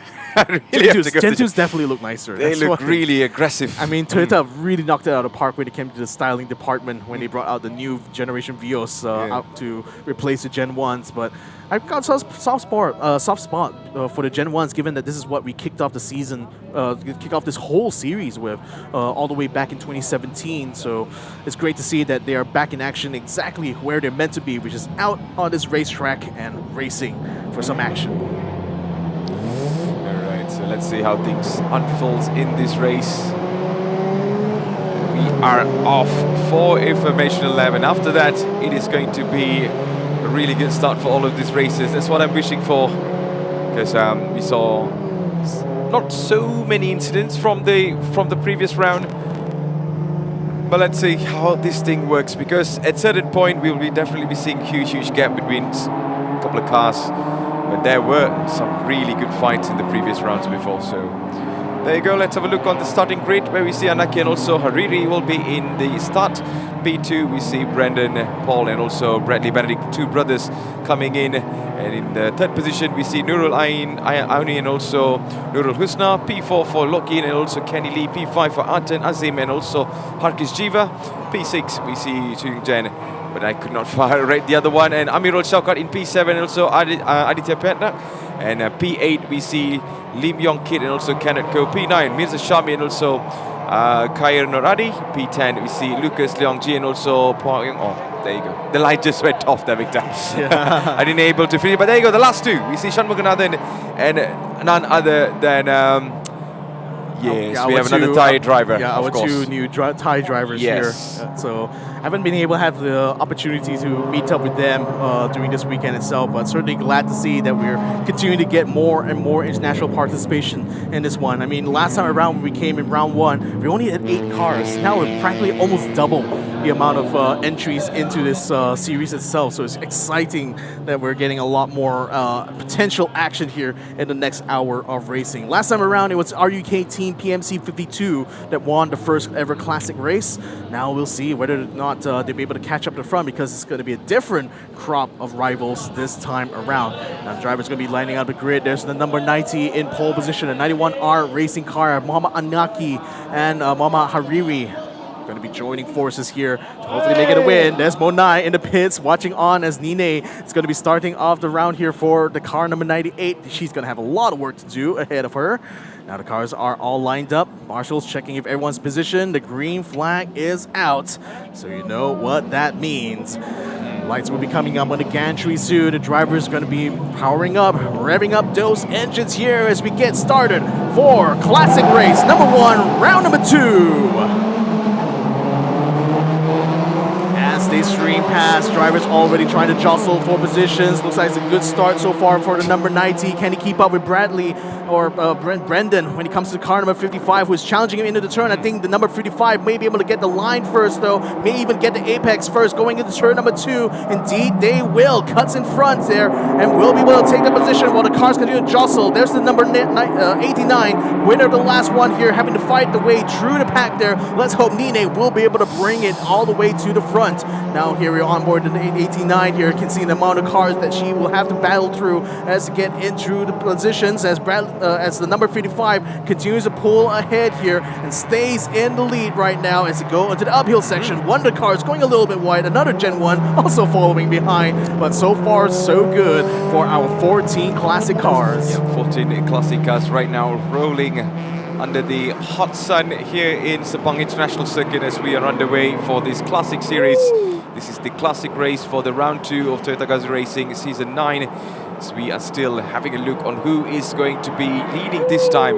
In the previous rounds we saw a couple of really amazing results. Can that be replicated in this race? It is going to be something for us to find out. And then let's see where these races will be placed in the final checkered flag later on. Yeah, we got that strategy battle to come as well when we go to the driver swap. So right now, it's pretty much going to be about the driver who is starting off their stint here in this classic race. It looks like a bit of a challenge for the lead, a bit of a challenge as well for P3, as right now the number 30 is trying to go around the outside here.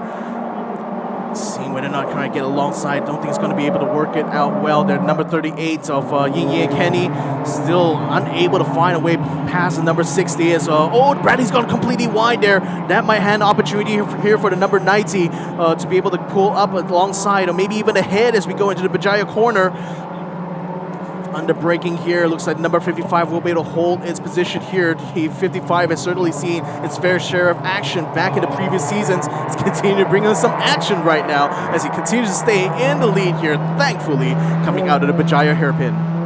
Yep, this is going to be really good battle there. We see car number 90, Nakin also Hariri now just fighting Bradley Benedict and also Brendan Paul. I'm not sure who's driving this time, David. Is it Bradley or Brendan? Can't see the helmet. Yeah, exactly. Here, that's so. I mean, whenever this race comes, that was around really the outside. There we go. Number man. 90 going through there. I think Anaki is doing well here to be able to retake the lead. And again, here's cheers going on in the pit lane as the number 90 makes his way into the front once more. Really good performance so far. Anaki and also Hariri is right now in the P1. There you go. They're already talking about how things are. Oh, someone's getting walled over there. Oh man. That was the number 64 of Aitan or Hakish. They almost got himself planted in the wall there, as I think the 89 was trying to challenge him for position. But fortunately, still was able to keep out of control. No! Oh no! It goes completely off. It's spun off. It has gone completely topsy-turvy here as one of the cars has spun around. Who could that be there? Oh man. Oh man. Oh man, that was not. I think it could be the 64. Flipped over there, Victor. It's car number 64, is it? I can see the driver pop his head out there, so I think they may be all right, but we'll still, there's definitely going to be a bit of action coming out here. Safety car has been deployed. Yeah, I think we see the driver coming out of the car. And I think what we saw there as well, because that was the number 89. It was driven by Mine. Got into contact with that 64. I think it could have been suspension damage or something because that car just shot off to the side and into the tire barriers, spun and completely pirouetted in the air. Safety car will be out, and that will neutralize the race here. But man, that is a dramatic start right now to this second ever classic race. We were just praising about how clean this race today was, you know, and that was not something we were expecting in our books, but it happens. It happens. Let's hope the medical team and also the safety team, the race control, all underway right now to make sure everyone is safe. But we already saw the racer coming out. I think he was giving a thumbs up that he's all right. Yeah, but definitely will be checked by the medical. But thankfully they're on the scene so quickly. You already got some marshals already ready to receive here for whoever was in the car. Wow, that was a very dramatic crash there for sure. But thankfully, the driver seems to be okay. Seems to be able to walk to that medical car by themselves. So thankfully, not unhurt. And a true testament to how safe these cars are actually. Despite all of that, they still are. The driver's still able to walk themselves to the medical car. The medical car is out now, and let's see how things goes. Oh, things like this do happen, ladies and gentlemen. If you're new to Toyota Gazoo Racing, then welcome. But this, let's have a look on the replay on actually what happened. Victor, this was some really tight moment, and there you go. From where did he lose control? I think he hit another car. There was another car that actually like pit maneuvered it, and yeah. Couldn't exactly see which car is it specifically, but it wasn't the number 89. It was another car completely that hooked onto the inside there. Actually, that was what caused the car to drift off completely off of the track. So yeah, that was certainly going to be heavy shunt. I mean, definitely one of the heaviest accidents. Not the heaviest. There was one involving a rookie all the way back several seasons ago. that also looked just as dramatic. Yazid Razak, I believe, was the one who was involved in that crash. And thankfully, even though he did end up having minor injuries, still was okay, despite having taken a massive shunt into the front. But I think a lot of that energy from the accident was dissipated when the car rolled around, so that also contributed to the safety of the driver inside the number 64. Absolutely. So there you go. Everything looking fine so far. The safety car is out.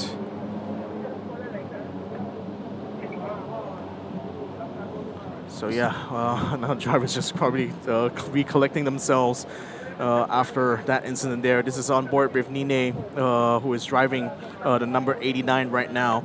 And I think definitely, I mean, you could even see the RUK team actually, I mean, not to pour any oil on the fire, but certainly were smiling actually, seeing the number 64 get spun, because they got into contact and almost sent Nine into the wall there. But thankfully, the driver still ended up okay. I don't think it was Nine who was involved in that incident either, so certainly not going to be anything under investigation from that point of view. So, in fact, we got an announcement from race control that it was the number 44 involved there with the number 64. So that's currently under investigation by the stewards as we speak here. So they'll be certainly looking to find out what exactly happened between those two drivers. It was just, I mean, we only saw that replay that the number 44, it seems, was the one that hooked onto the inside of the 64, and one wonders what exactly got them in that position in that first place. This was a moment of unfortunate, to be honest. There you go, waves on the cameras. So everyone is still puzzled. Everyone is still waiting for the official confirmation if everything is all good. Safety car still out. Safety car still not gone into yet. So let's see for how long the safety car is going to be out here, Victor.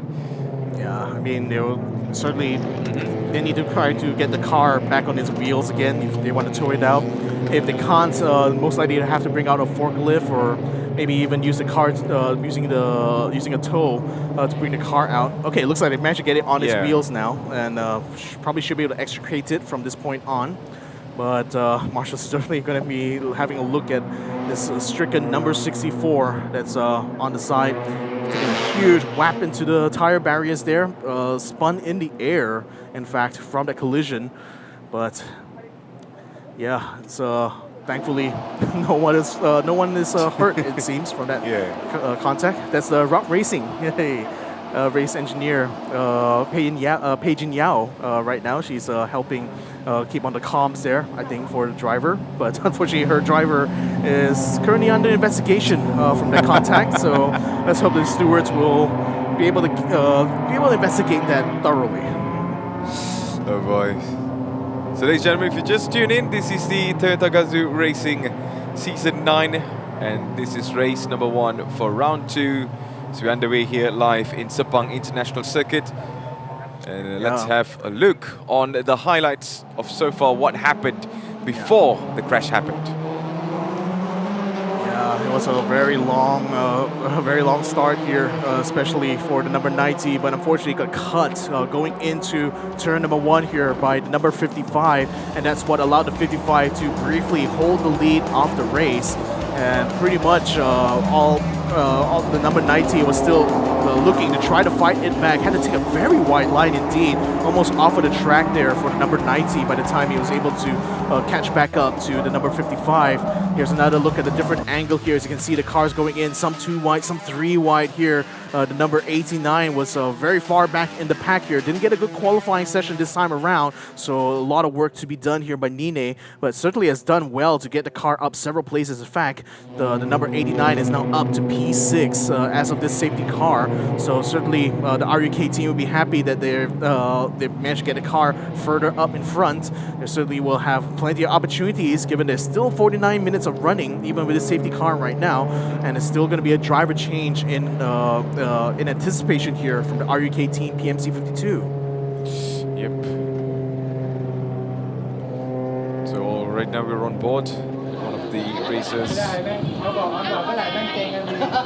Yeah. The Thailand national team, isn't it? Yeah, it's Monai right now looking on very intensely. He'll soon get the cue later on to replace Nine in that driver's seat. So that will also be, I mean, strategy that pretty much won RUK team, you know, the race last time around. So they're hoping the strategy will be able to shine on them one more time. But they got a lot of contenders this time here. I mean, you got the newcomers here in the form of Anaki, Hariri, Brendan, and Bradley. They are currently locked up in the front row. And also other competitors as well, fellow countrymen, in fact, also racing in this here, although they're further down in 11th place in car number 56. But as of right now, safety car will be coming into pits at the end of this lap, so that should be the cue right now for the drivers to get ready for the race restart. As the safety car comes up to turn 5, it will turn off those lights, and that will be the signal for the drivers that it's going to be go time.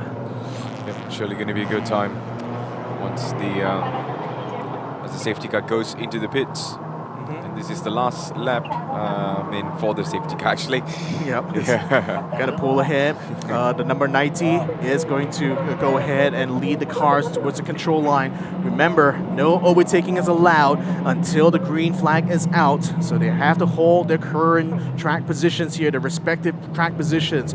The number 55 has to stay behind, and right behind them is Kagandi Racing Academy's number 38. The 44 also holding a position. Drivers now starting to put the pedal in the metal as they come around the final turn. They cannot pass quite yet. Not yet. Not yet until the 90 gets past the checkered line on the track there. And finally, it's go, go, go. 47 minutes of racing to continue here in the classic race number 1. Yep, here we go again. Let's see this time without any incidents, any moments like just now. There you go, someone is speeding from the back, putting some pressure. Car number 38. It's going to be Yin Yi and also Kenny. Just going around in the exit right now just to see how, you know, the gap is building up between all of these races. They're just freshly out from the cage, I would say, especially, you know, getting stalled and stopped from the safety car earlier on. But right now it is race time. It's now to push the gears towards the top. So a little bit of a push going on here in the back as Nur Auni under pressure here from what I believe is number 86, or could even be the number 89 as well. The number 60 is also alongside. That's in fact it's the 60 that's right now pushing up against number 44, while the number 89 is trying to go around the outside of the axle, number 21. So a bit of a side-by-side action going on as we get into the downhill section. Other cars also continuing to file in along to join the rest of the drivers here. You can see the number 55 getting a bit of drifting action here as they attempt to try to stay ahead of the number 38. Absolutely. There you go. Everyone is just eyes glued to the screen, just wondering and thinking how and what's going to be happening in this race so far. Ladies and gentlemen, we've got another 45 minutes left in our race. 45 minutes of classic racing series in this Toyota Gazoo Racing as we are underway. And there you go, cars now just trying to find a way through. And that is car number 21. It's Xiaoka and also Aditya there, Victor. Yeah, and the number 60 now cutting onto the inside of number 44. I think it's going to be a transfer position here. And the number 44, unfortunately, will have to concede the line there to the number 60. Now they're going to be side by side with the 21 going towards the hairpin turn. So right now on board with the number 89 here. That's Nine attempting to try to pick up some scraps here, especially trying to get some positions to try to catch up to number 21 ahead. But I think the number 76 is providing quite a bit of challenge here to the Thai driver as the orange car goes a little bit wide off the track. It's number 80 right now trying to fight with the number 79 and unfortunately concedes that position. He's just trying his very best to fight here, but let's see if he's going to be successful in this. We're on board with him at the moment. In front is going to be Mirza and also Khair, I believe. Yep, this is Nantawat Chaman and also Banpot. Two Thai drivers. This is the first time they're driving in this series, isn't it, Victor? Yeah, fresh new entry here in the second ever classic race. Also, fellow competitors from Thailand, so we welcome the international participation for sure. They're right now trying to catch up to the rest of the pack, while in the meantime, the number 21 is already past the number 44, so the Axel Sports car is right now trying to put a challenge onto the number 60. It's got a very good toe, actually, coming up the straight, but the 60 is going to move to block him out, but the Axel still is going to be able to slip his way through under braking here, gets to the apex before the number 60. Now it's going to try to jostle with him for the racing line, and the number 60 goes completely wide. This is just not going well, especially for those who are trying to be consistent. But then talking about consistent, there's also other racers consistently fighting and putting pressure on. But remember, ladies and gentlemen, it's going to be a long race, a long momentum for them. After the second driver switch, there's going to be a change of performance as well. Some could keep it up, some might just drop things out. Oh, lots of jostling going on. The number 60 back in position here, but still trying to challenge number 44 as they are now coming up into the downhill section here. Cars still trying to find their way through. I think the 60 still successfully stays ahead of number 44, while the 21 is dropped back behind and is now fighting alongside Nine's car, I believe. Could be the number 89 that's actually up alongside there. In fact, it is the number 89 trying to cut onto the inside of the final turn here. The number 21 of Bat Knight still attempting to hold his own here against the Thai driver. Two international drivers fighting here in this Malaysian series. Just trying to fight. This is the battle for P4. If you're watching right now, it's still a very much an open position for all of these races. We're coming towards the straights now. Race leader still Anaki and also Hariri. Oh, very late on the brakes there for the number 76. Still trying to get alongside. Might be onto the inside there of the RUK team car. It's actually going to try its very best to stay alongside to the Pachaya corner, but I think number 89 of Nine still is going to be able to stay ahead of that car. Still stays in that position, so no challenge coming in, but watch out. I think the number 79 is looking very racy right now as the number 44 attempts to keep it very close to the number 60. All-ladies team versus number 60 of True/Lao. Saksama Motorsports still attempting to keep the car ahead of the Rock Racing car. Just trying here. And also fighting so far with this race. There you go. We just saw son of Alistair Young. Also racing in the international series a couple of times this season, but let's put our focus on this race so far. There's still some sort of pressure right now coming in from the first gen of Vios having towards the second gen. How amazing this is. Yeah, I mean, it's like Rock Racing literally has the fastest Gen 1s out of all of the classic racers here, so that's really fun to see, handled by the team of two sisters here, Nurul Auni and Nurul Husna. Right now, one of them is going to try to ace their car into turn number 2, but the number 60 is still a little bit ahead. Still is able to keep that racing line away from the Gen 1 here. The pink and orange car still chasing after the white car of Saksama Motorsport. So they're definitely going to be at it for quite a bit here. Still battling it out for the P4. While in the meantime, Nine, still in the car number 89, still catching up to the number 21. Still trying the very best to find a gap there, but the 21 is still not letting go of that ideal racing line. Still making it quite hard indeed here for RUK team. Absolutely, it's just putting in more difficulties right now. So we have 40 minutes to go in this race. At the moment it is still Anaki and also Hariri leading this race in P1. Brandon and also Bradley right now in P2. P3 for Yingye and also Kenny. P4 we see Chu and also Lau. And this is going to be the battle for P6, I believe. Yeah. Shakar and also Nine. Let's see how things go. Mona is in the garage, isn't there, Victor? Yeah. It's not going in yet. Not yet. Still a long way to go. We haven't had the pit window open yet. In fact, it's only going to be coming up in about 5 minutes, 4 minutes, give or take. So there's still going to be time right now for the drivers to jostle for whatever positions they can get right now. The number 90 is certainly enjoying a very healthy lead here ahead of number 55. 3 whole seconds stands between those two cars. You already see one of the drivers actually getting suited up. I think that could be Kenny Lee actually, getting himself ready to take over here for the number 38. There we have number 55 right now, still in the P2 position. There's the number 38, still in third place. There's that's the number 44, cutting it to the inside. Wow. Oh, cowboy style there for the ladies as they come in and swoops in, takes a position away from the number 60. That came in a drop just like that. No one expected that. But that was some amazing overtaking there by Auni and also Husna. What a race. What a moment. That is something to be highlighted on for this entire race so far, man. Oh, we all saw them battling each other for quite a while. You know, even had number 21 in the mix for that one. It was a three-way battle going on for the P4, but it seems like the Gen 1 still is very, very racy against these Gen 2s. That's one of the fastest Gen 1s we've seen in this competition. There we have it one more time. Swoops right in there, very late on the brakes, takes the apex first, and keeps that number 60 behind. I'm just impressed with the controls there, you know, how well the car is still stable despite, you know, maneuvering really, really fast and just, you know, you're just diving towards the inside. It's just crazy how the car handles so far. And yeah, like what you said, it's a very fair race so far between two of these generations of Vios right now. Yeah. Both has its pros and cons. The number 16 managed to hook his way into the exit there. May have to cut around the outside here, so it's going to be a breaking battle right now between the Gen 1 and the Gen 2. That's the Gen 1 on the right-hand side, the Gen 2 on the left-hand side. That's the number 60 trying to cut around the outside to get the positions back, but no! The number 44 still is able to break quite late indeed and stays in P4. Still in P4. At the moment, this is going to be a really amazing fight between these two.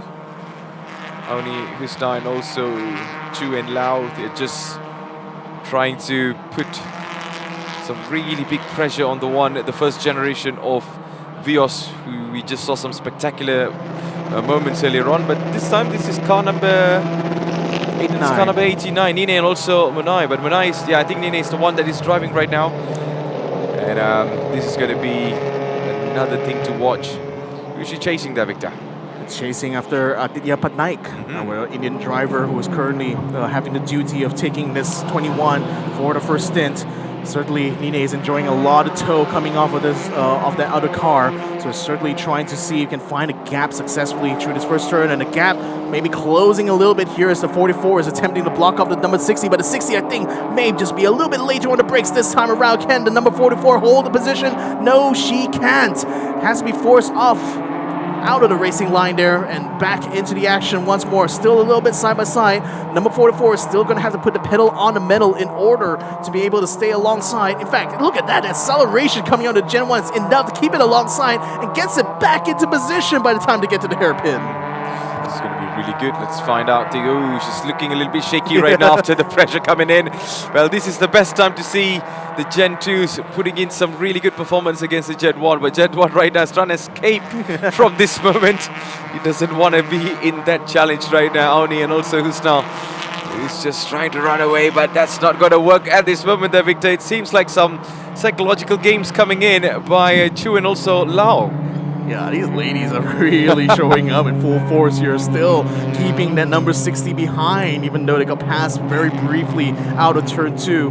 But still, very much hanging on with the edge. There is number 44, the all-ladies team here, going on to continue their charge into P4. As the driver's getting ready, the pit window is coming up in just about 20 seconds now, so we'll start to see some of these drivers prepare to be able to get themselves to change up the drivers. Now the strategy is going to be in play. Yeah, definitely for that. There's still a push, there's still a moment in this race. We still got 35 minutes left. That's a very long time. I'm even curious to find out how the other racer who will be coming in and also continuing the momentum, because there are a couple of times we have seen, you know, once the second racer steps in, the performance may drop, and sometimes, you know, it just might not be the standards that were set from the first half of the race. So it is all down to the second drivers for me in the second half that we done. Well, all the battling going on between 44 and 60 has now actually brought the 21 and 89 closer to them here. So it's maybe shaping up to be a four-way battle sooner rather than later. May even just be a battle going into the pits at this point right now, because that pit window that's going to be coming up now. So these drivers will have to decide when they're going to be taking that mandatory pit stop. You can hear the engine just revving away right now in Nine's hands, trying to find a way past the number 21. So we can already see, okay, the 21's putting his indicator up. They're going to be going into pits, both of them at the same time. Okay, like I said, it's going to be a pits battle now. Both of these drivers will have to swap out with their respective teammates, but them going in at the same time means that this battle will continue on even after their mandatory pit stop. This is for sure. This is definitely for sure that we're going to be going into the pits now. Look at that. Even in the pits, really? Yeah, exactly. It's still part of the racetrack, you know, believe it or not. Yeah. You just got a speed limit here, so you just have to hold that speed and hold that position, try to stay as close as possible and try to make this transfer as efficient as possible. Here comes Monai right now, getting ushered in by the drivers, jumps straight into the cockpit there, and will get strapped on by his pit crew. They will have a mandatory minimum of 120 seconds. They cannot be even 1 second too fast for that, or else they'll be handed a time penalty. So they'll have to make sure that the driver is strapped in safely and nicely. There will be someone as well. One of the marshals will also be there with a stopwatch to make sure they meet their minimum time they need for that pit stop. As of right now, though, for the number 44 as well as number 60, they're still out on track. Not knowing yet when they're going to be coming in for the pits, but it looks like number 44 is already starting to pull a gap, so that could give them a good advantage right now in their decision making for this pit strategy. So let's see how this strategy unfolds in the pits. Yeah, number 38 in the pits, number 60 goes in the pits, but crucially, number 44 stays out. So the Auni/Husna still remains out on track here. They're going to try to keep that track position for now. For how long she could hold on to that everything. She's still somehow got to come into the pits. There you go. A couple of checks and changes perhaps for the drivers. It's car number 38. Yeah, so I believe that's Kenny Lee getting into the seat right now. Logan Yi has already done her job in this race now. It's going to be off to the races here. And speaking of the races, there goes Monai, the number 89, peeling out of the pits. Stays ahead of the number 21. Okay, they've actually gained a position here. Trying, let's see if things goes to plan. Or else it's going to be the other way around. Yep, and he even got a number 76 splitting the two of them. So Lim/Kenneth have already done their mandatory pit stops, it seems. Maybe have gone in a little bit earlier compared to these two cars, but somehow has ended up coming out, splitting the difference between those two drivers who we saw were battling just before they were entering the pits. But the RUK team has successfully pulled one off here, and they've gotten the number 89 ahead, it seems like, of the number 21. For sure. So let's see. With another 30 minutes to go, 30, give it more take and stuff. Let's see how things goes for all of these races. We got another fresh set, a couple of races in this plastic race, I would say. We have 1 hour's amazing performance, but right now it's all down to 30 minutes, and it's down to these racers who just came into the cars to wrap things up in their respective positions. Car number 90, Naki/Hariri, have been leading this race so far. They have not taken the mandatory pit stop yet. And I think they're going to be getting ready to make that driver swap right about now. Hey, bit of camera time here for a driver. You'll love to see it. In fact, I think that could be Hariri. It seems they will be taking over there for the car number 90. We'll have to see later on when the number 90 decides to dive into the pits here. But they've certainly done a very good job. Successfully defended that lead. And now it's only a matter of time before they have to go in for that mandatory pit stop. So we see pit window is still going to be remaining open for the next 10 minutes or so. So still plenty of time for decisions here. A decision has been made between the number 21 and 76 as 21 sails ahead here. Still going to have to make up a gap there to number 89, who is right now in the hands of Monai, right number 21. So it's going to hold off the number 76 as it comes through.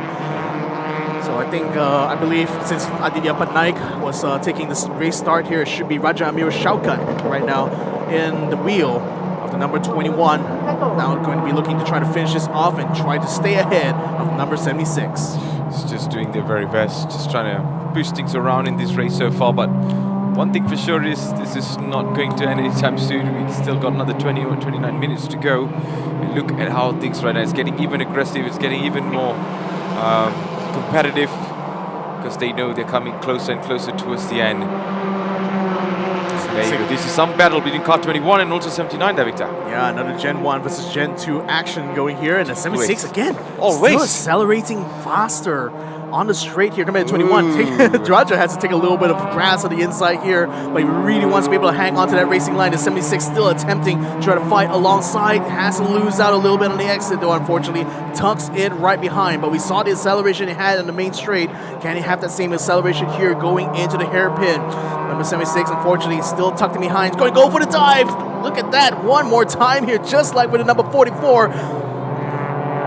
Number 60 cuts ahead of the 89 here, and Monai unfortunately loses out that position. That was just not going to plan, but in the meantime, it's still going to be a long, long race for these two races. Look at the pressure, look at the speed. There you go, we're on board with the teams. This is car number 60, ladies and gentlemen. This is going to be two now behind there. It's going to be car number 89, Monai. Sorry, that's car number 76 actually. It is Kenneth, I believe. Kenneth and also Lim. Yeah, I mean, there are two battles going on at the same time here. One going on for P8, and then this one here that's going on for P10. Right now, the 76, again, still showing that the Gen 1s have a lot of acceleration when it comes to straight, although this time I think Raja's got a much better exit, so he's still able to keep his car firmly pounded ahead. In the meantime, the 60 and 89 also fighting their way into that second turn. This time the 60 is going to take a defensive line. The 89 actually cuts right ahead of him, under braking here. Monai moves the 89, but can he keep the position though? No, he can't. The 60 comes back in to take the position right at the exits transition. That was really good. There was some movements coming in. This time, it's going to be a long, long way. It's car number 60 still rolling. Joe and also Lau right behind. It's going to be the team from REK, of course. And now still putting extra pressure. Unai was all laughing earlier, but right now there's no time to laughing anymore there, Victor. He needs to be fully locked and loaded in here. I can tell that it's really locked in right now. Yeah. I mean, look at how much the 60 is, how much curb that 60 is taking. It's really doing everything it can here to try to stay ahead of this very feisty Thai driver, the one who helped win them the first ever Classic race. He's going to try to dive in on the final corner here. He's going to be successfully ahead of the 60 this time. No space given, but the 60 still has good exit. He's still going to try to pull in alongside. Both of the cars gunning their way into turn one, and the 60 is already ahead. This is going to be some move coming in this long straights right now.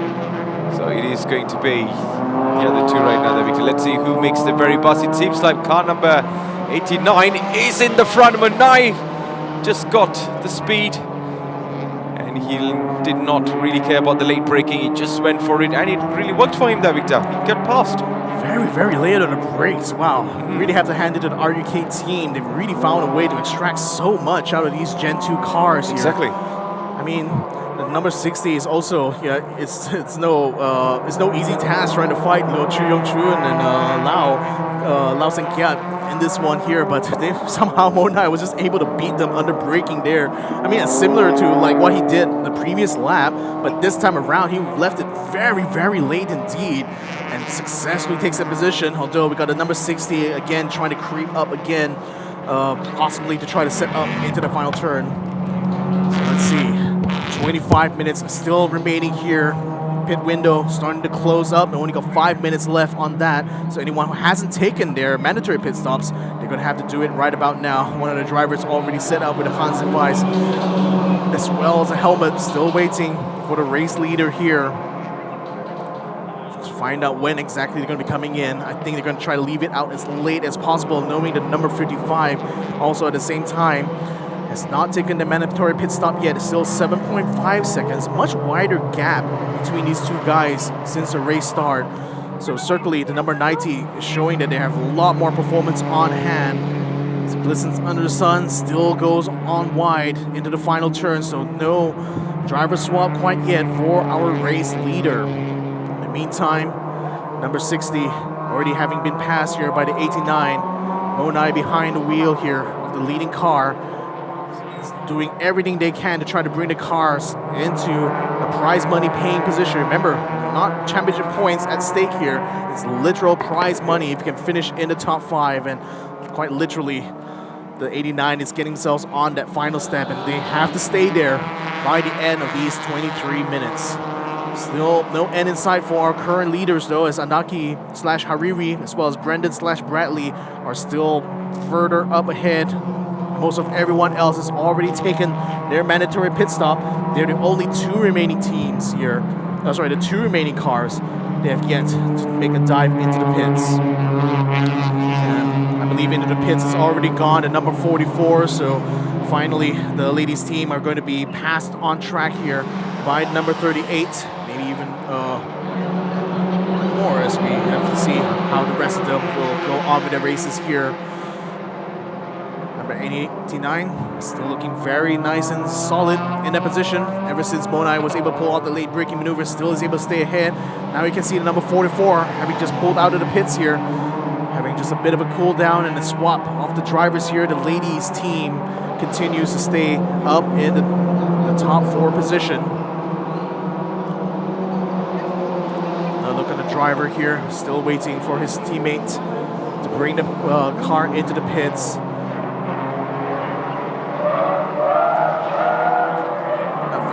Little big lock on the brakes there for the number 56, as they have to unfortunately dodge out of the way there for another car. A Gen 1 of the number 79 was able to dodge just in the nick of time. That was for P10 here. I think Lucas/Bois has been able to make up a place thanks to that mistake there, it seems, by the number 56. Lots of understeer going on here for the number 56 as they struggle to actually find the traction in the hairpins. I wonder, has their front tires actually overheated here? Not bode well here for Natawad or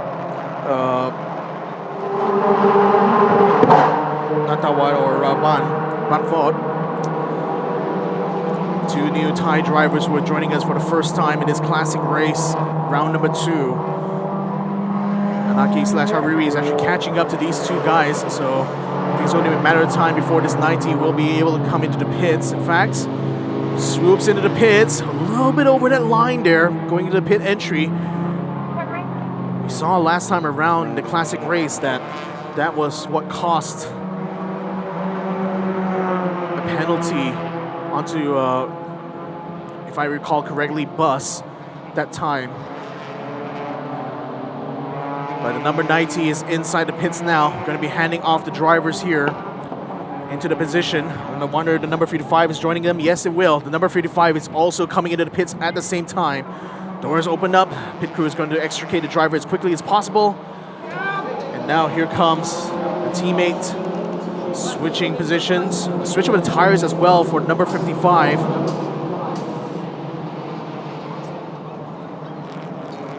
Changing out that left side tire. They will certainly have plenty of time to switch out the other tire as well. So that I believe is going to be the front left that actually runs most of the load actually in this clockwise circuit. The number 3 of Yinyi/Kenny is going to be coming across, but there's still 1 lap down compared to the 2 leaders. Going to wait until the cue is given. They cannot be 1 second too early in releasing the driver here lest they get a penalty. Number 55 is also getting their other tire sorted out. Quick change of the front tires here for number 55. I think still the same tires for the number 90. So I think the 55 is going to be looking to try to make use of a fresher set of tires in order to try to close that gap, which has already gone all the way up to 8.3 seconds. Towards the midpoint of this race. Number 38 now coming around through the final sector. Will they be in time to catch the 2 race leaders? That's going to be the big question here. Still no cue yet from the from the pit crew. The number 38 is already on its way towards that final corner. Coming up right under the pit exit. I think the number 90 has already been released. It's going to be coming out. May just be able to stay ahead. But I think the 38 might be a lot closer than they would have wanted here. It's going to have to take a bit of time to get up to speed. And number 55 as well will be cut as well from the number 38. It'll be just side by side. And in fact, no, the 38 will be through. P2 right now for the number 38. The overcut did not work out here for the number 55. So that puts them down. A well-executed pit strategy here for number 38 here, Matthews. As what happened? They were able to make up the deficit as the two race leaders came into the pits at the same time, but the 38, by virtue of having pitted much earlier compared to these two guys, managed to make up one place, and they're now up into P2. So it's all about the pit strategy you're talking about there, Victor. Exactly. I mean, we had a couple of discussions about this, not today, but before, even in the first round. Regarding the pit strategy, especially in this race, because it's a long race, remember, and there's going to be a mandatory pit stops and stuff. But let's see how things unfolds in the last couple of 18 minutes to go in this race. Lo Yugin and also Kenny Lee, car number 38, right now rolling in P2. Can they get into P1? That is going to be a log. Oh, look at the gap. I don't think so. Yeah, but I think it's a fair enough. It's a really good result if they keep up in P2 there, Victor. Well, one wrinkle though is that the number 55 had changed their front tires to a fresher set, so I think they were hoping to be able to make up the deficit to the race leader. But right now, they're going to have to fight it out here for P2 here. So they're going to have quite a bit of work to do. The only good news for them is pretty much the fresher tire, and it's still 17 minutes of running to go. But conversely, with Kenny Lee behind the wheel of the number 38 this time, they're going to be having their hands full here to try to keep them in the running for that P2. There's the number 90 of Anaki/Hariri. I believe Hariri is the one behind the wheel now, as Anaki feeling very confident about what he's been able to do. There's Brendan Paul, so it's we can confirm that it's Bradley Benedict right now who is behind the wheel of that 55. He's going to have quite a bit of work here to do, but he's got time and a fresh set of tires on his side. Yep, and he's keeping himself in the podium position, and that's what matters. But this battle is not ending anytime soon here. Car number 44 and also 76. Let's see if there's going to be some crazy moments from this guy. I think for me, the first gen Vios, I think my eyes is fully locked on this car number 44 there, Victor. I think what a performance so far. You know, he's just trying to eat up the rest. But now we got something different in change, isn't it? It's going to be Gen 1 versus Gen 1. Yep, this time around it's Lim/Kenneth, or behind the number 44 here in car number 76. Then we had Monai being able to get himself ahead at number 60. He's actually pulled way ahead here of the rest of the pack. Look at that, that's a 60 now coming across the bottom of your screens here, while the number 44 is trying to head up the challenge here from another fellow Gen 1 in the form of car number 76. 76, in fact, is going to have a peek around the outside. Oh no, contact! Number 44 into the wall! Into the walls again. And I think safety car's definitely going to be coming out again. Boy, we're not getting a break, aren't we? We are not getting a break at all. And oh no, the number 44 was doing so well here, ladies and gentlemen, but safety car will be out. And unfortunately, like, all right, it's a job for me. He's rolling out. That's how it feels. They need me again. No, the safety car driver is always on call. Yes, always on call. Waiting on the comms there from race control. And well, as you can see, the number 44 is going to be having to be taken out from the side of the track there. There's going to be a lot of dirt as well thrown up, unfortunately, that the marshals had to clean up. So 15 minutes of running still remaining here, ladies and gentlemen. But fortunately, I think like everyone is already, the pit window is already closed, so I don't think it's going to be any change of strategy going on here for sure. But what a shame here for Rock Racing. At one point, they were fighting in P4. At one point, involved in a bit of contact with the number 64 that sent the car into the barriers, but this time, it's their turn to be sent into the wall. Absolutely.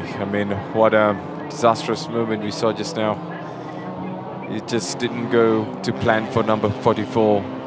But just Thank goodness it was just hitting the walls, but safety car will definitely go for a check, and also the medical team and everyone will be actually getting to the spot right now. Oh, a bit of a mixed up position here. That's our race leader. Oh, actually, no, the number 38 got in front of the number 90. Did got he? collected like that in the pit. Yeah, that's what I'm seeing on the screens here. So I wonder they actually passed each other when the safety car got called. There's a contact yet again, and very unfortunate that number 44, not much you could do as the car got just hooked in on the inside there. I think the number 76 might be at fault for that.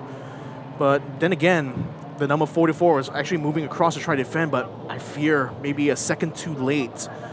And that led to the contact between the two cars.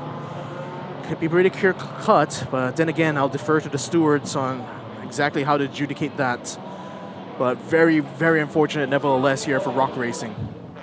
Oh, very much. Yeah, so that's going to be letting Shan through, as well as Ashen, as they are both cars that have been lapped early on, so the police car will let them through.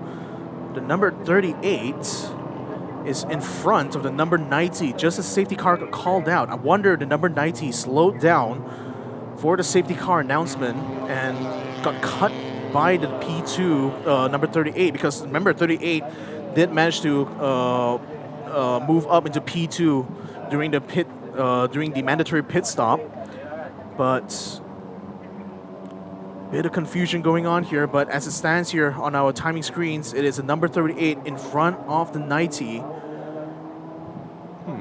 and we'll have to see exactly what decision will be here. But if the thing is that when the safety car gets called, normally the drivers will have to slow down, especially if they are on that start-finish straight. But if the 38 didn't slow down sufficiently and overtook the leader just as the safety car got called, then man, that was already like a lost position there just by virtue of when that safety car was called out. Exactly. Oh, this is a shame there, Victor. It's just didn't go to plan. I was really, putting my bets on the car number 44 to excel well in this race. Till that incident at car 79, Lehman also cannot just. Yeah, I think things like this happens in the race.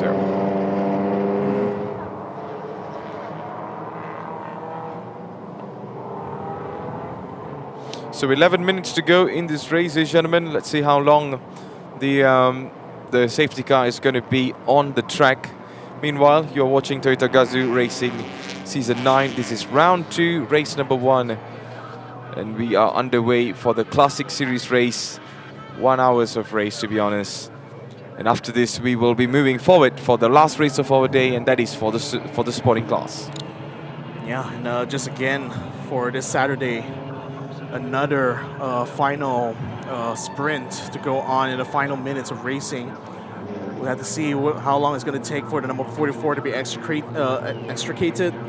The safety car will still remain for these drivers to keep them all lined up while the marshals go to work on the side of the track.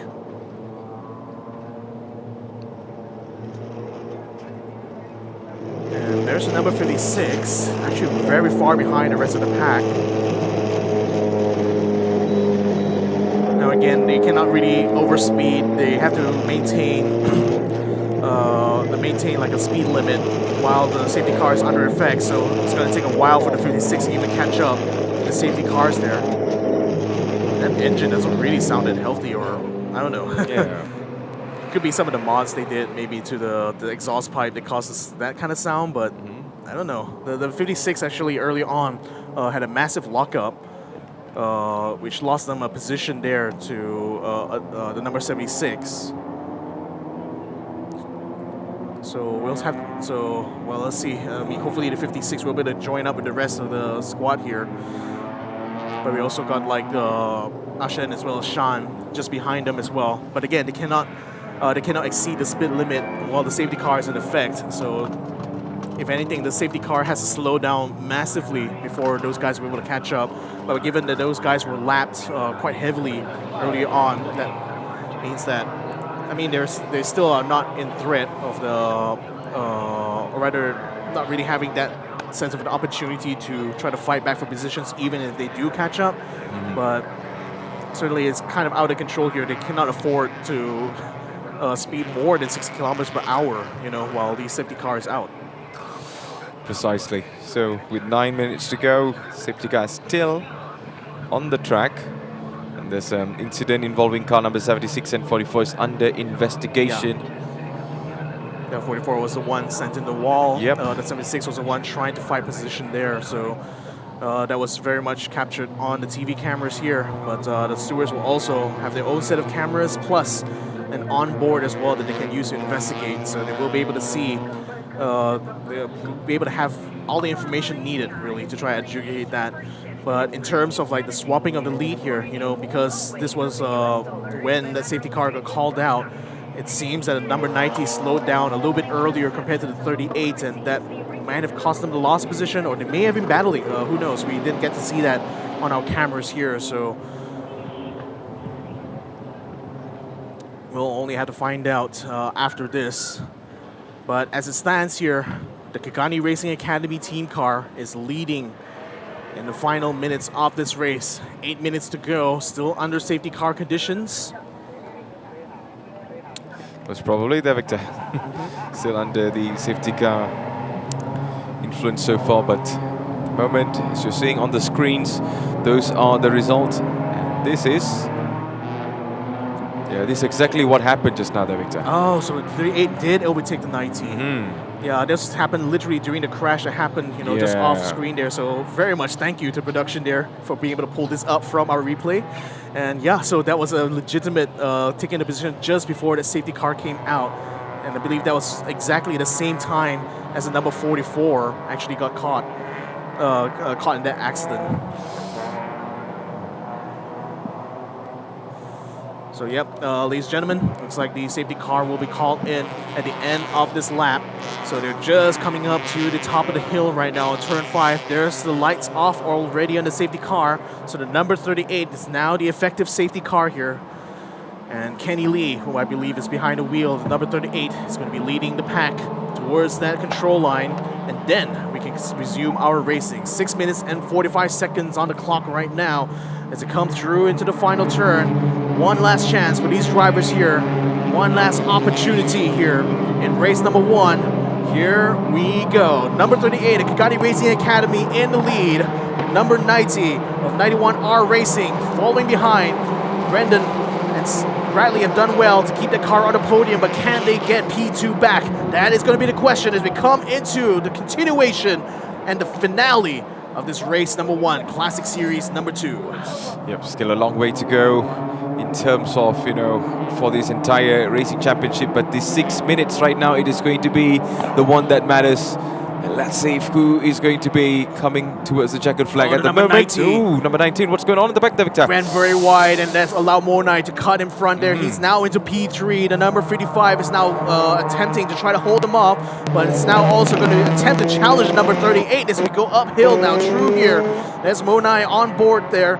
As we see a bit of jostling going on in the background here as the number 90 has lost positions here, even to the number 60, it seems, coming across the Sector 2 line.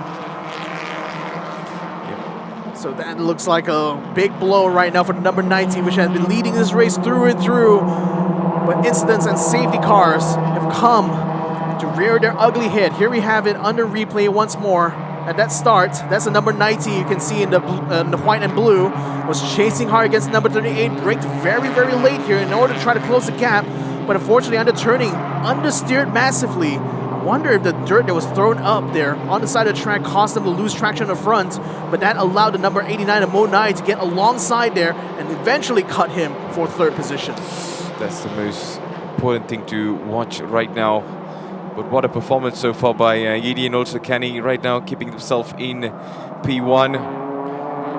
Bradley right now just holding on to that podium position, but Monai making it into P3 is what surprises me right now, Victor. I mean, what a performance, man. I from Laughters to locked in. I mean, they started all the way at the back, isn't it? Yeah. I mean, not saying all the way in the back. To be fair, it was 11th place, but from 11th to 3rd position, that is no mean feat at all. I mean, kudos here to RUK team, PMC52. They're showing yet again that they really are the team to beat. Although, in this case here, whether or not they'll be able to take the race win is still up in the air. They still got a very racy car number 55 ahead of them in the form of Royal 47. They did have a tire swap, and that's going to help them a little bit towards the end of this race, but the number 89 is constantly keeping it under pressure. The number 90, though, is losing another position here to the 21, and even the 76 is coming into play. Gets onto the inside here, cuts in front of the number 90. Then they're going to try to battle it out into the final turn, but I think Rajamil Shaukat has that locked down on the racing line, stays in front of the 76, but the number 90 loses more positions here further in the back. Yep, a lot of positions. Now it is going to be the last 3 minutes that matters. We see a couple of cars right now trying to get into position to make some moves coming towards this straight right now. Ooh, still car number 90, Naki and Ulsari, but this is a moment for Monaida, Victor. Tries to go around the outside. I don't think that's going to work this time, but he may have some momentum coming out of the exit there. But I think the 55 with fresh tires and with Bradley behind the wheel, he's not going to be letting this opportunity go here to regain, or rather to keep again this P2 position that his car started with. He's done a good job here to try to keep Monai behind so far, but for how much longer? 3 more minutes he has to keep doing this. That'll be about it. It's going to be a long 3 minutes, to be honest. So let's say from this position right now, from this view, still a long, there you go, Monai. Can Monai do it there? It's right now locked onto the man. Bradley needs to be really careful now. Bradley needs to find everywhere, but one thing for sure is Monai is really good at finding those gaps.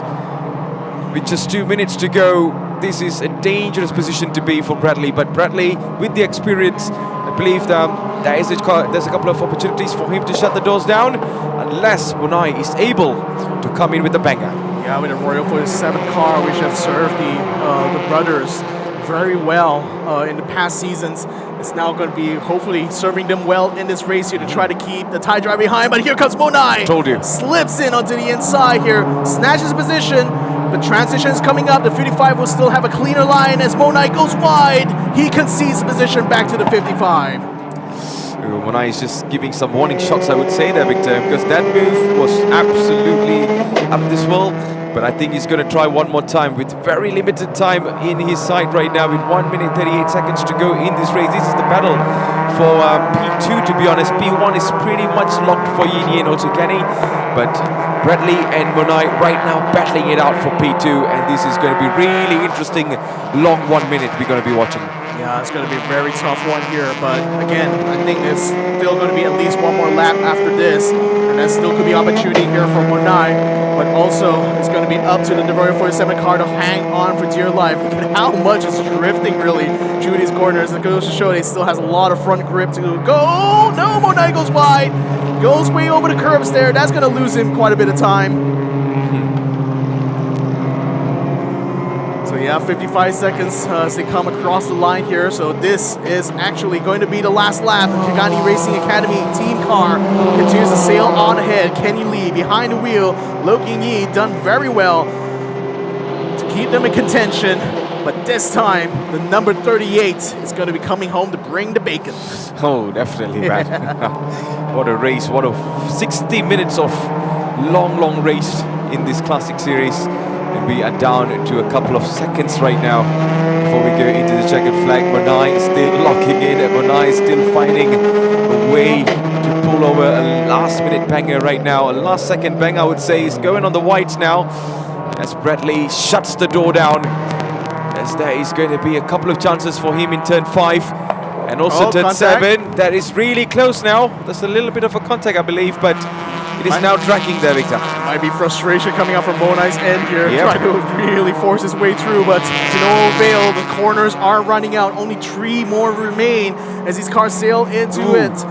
Number 55 still trying to hang on for dear life. Look at how much it's just drifting as it goes downhill through here. Still drifting as we come around to the final corner. Monai finds a gap though. He finds a gap.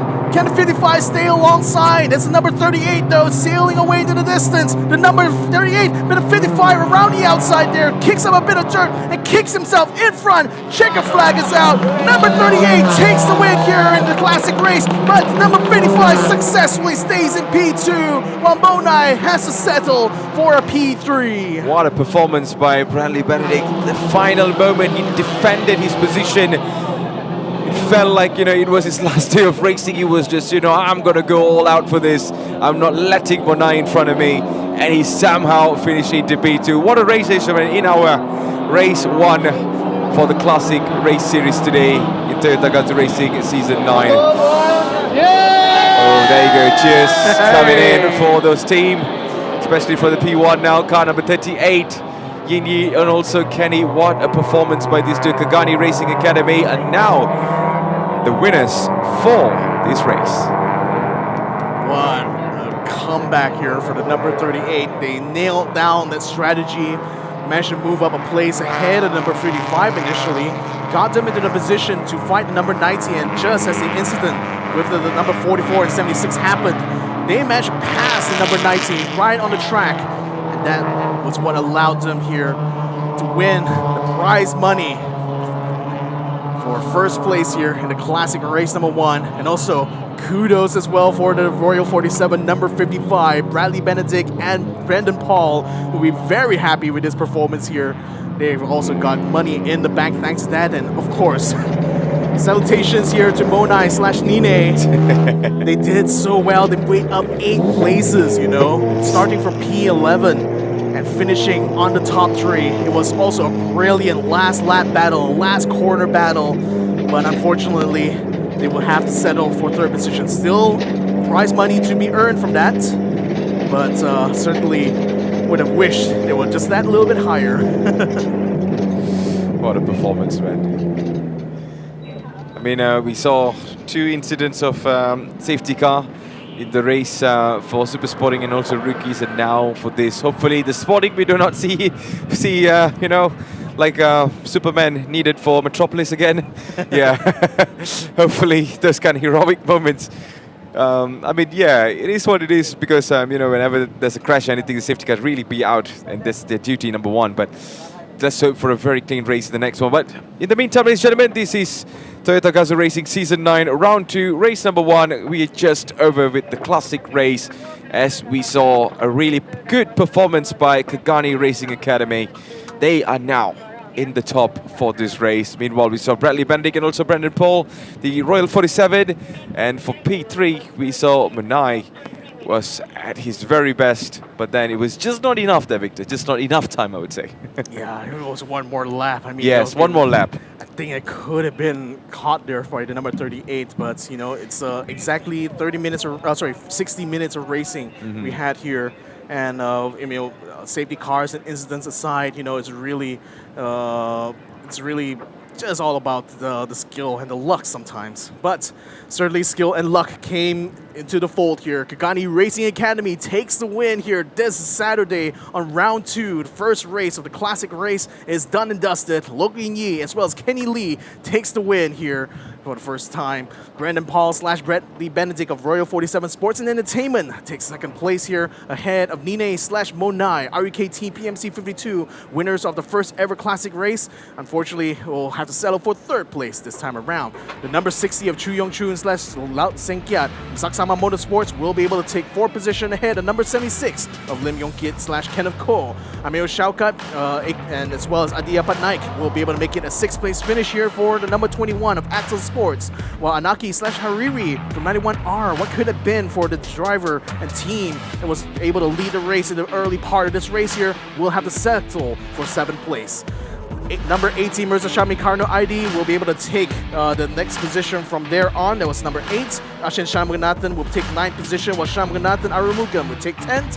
While Nantawat Chamnan as well as Banpot will be able to take position 11 here. Lucas Leong Jae and Jordan Pua takes 79 into 12th position. Nura Auni and Nura Husna unfortunately out due to contact to the wall, and of course a dramatic crash for the number 64 into the tire barriers was our first retirement of this classic race.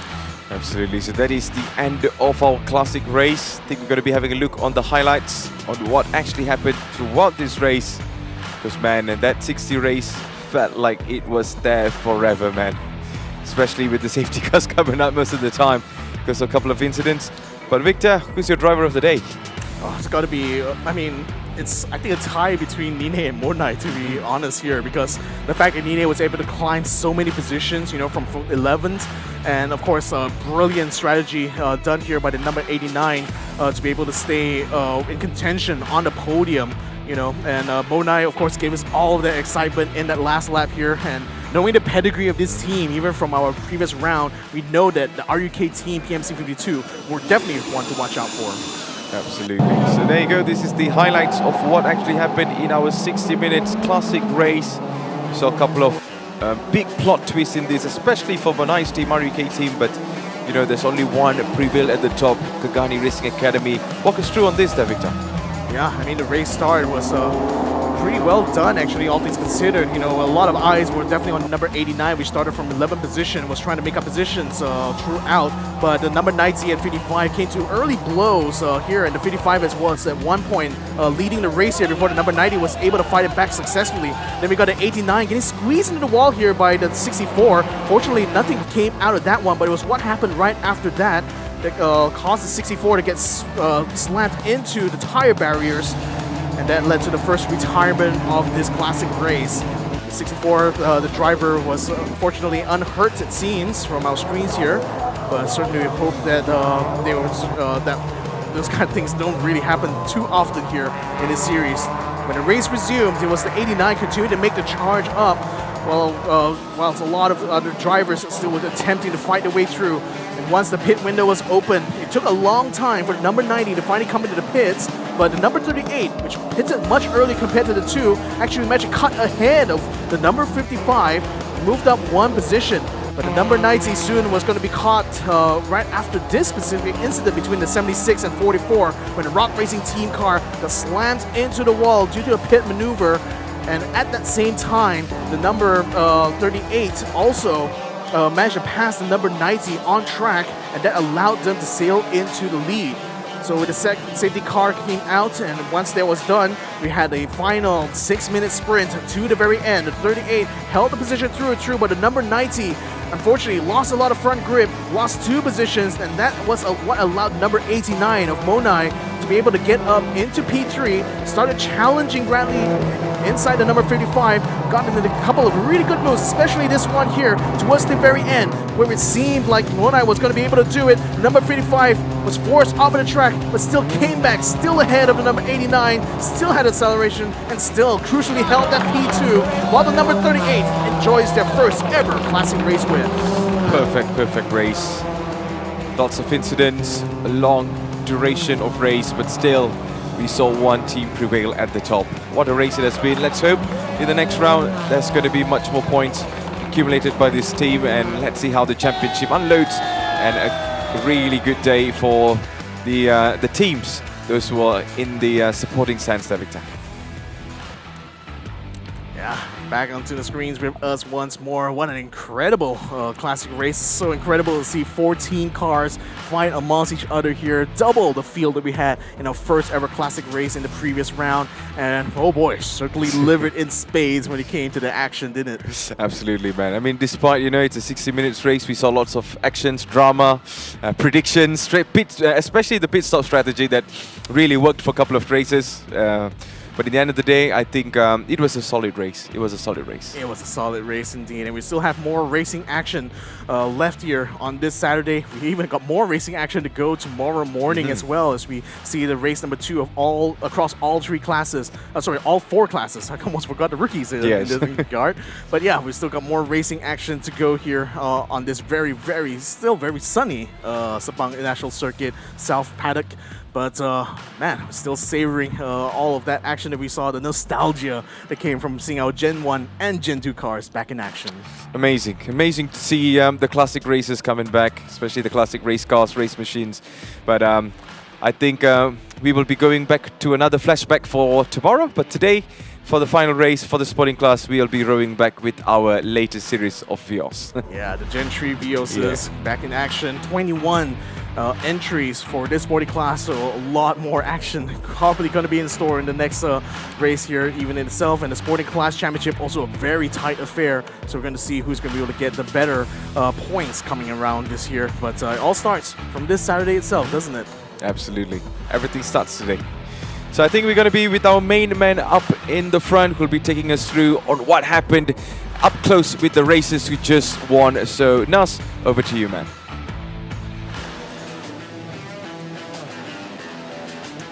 Thank you to our racecasters, Victor Cax and Matthews Isaac. Man, guys, what is it in the air today? Round 2 is really starting off in a rather smashing way throughout all the classes as well. So we saw some incidents here, the classic race as well. But congratulations still to Kegani Racing. Well done to Lok Yin and Kenny Lee coming in at first place. Of course, continuing the excellent run from round 1. Congratulations as well to second place Royal 47 Sports and Entertainment.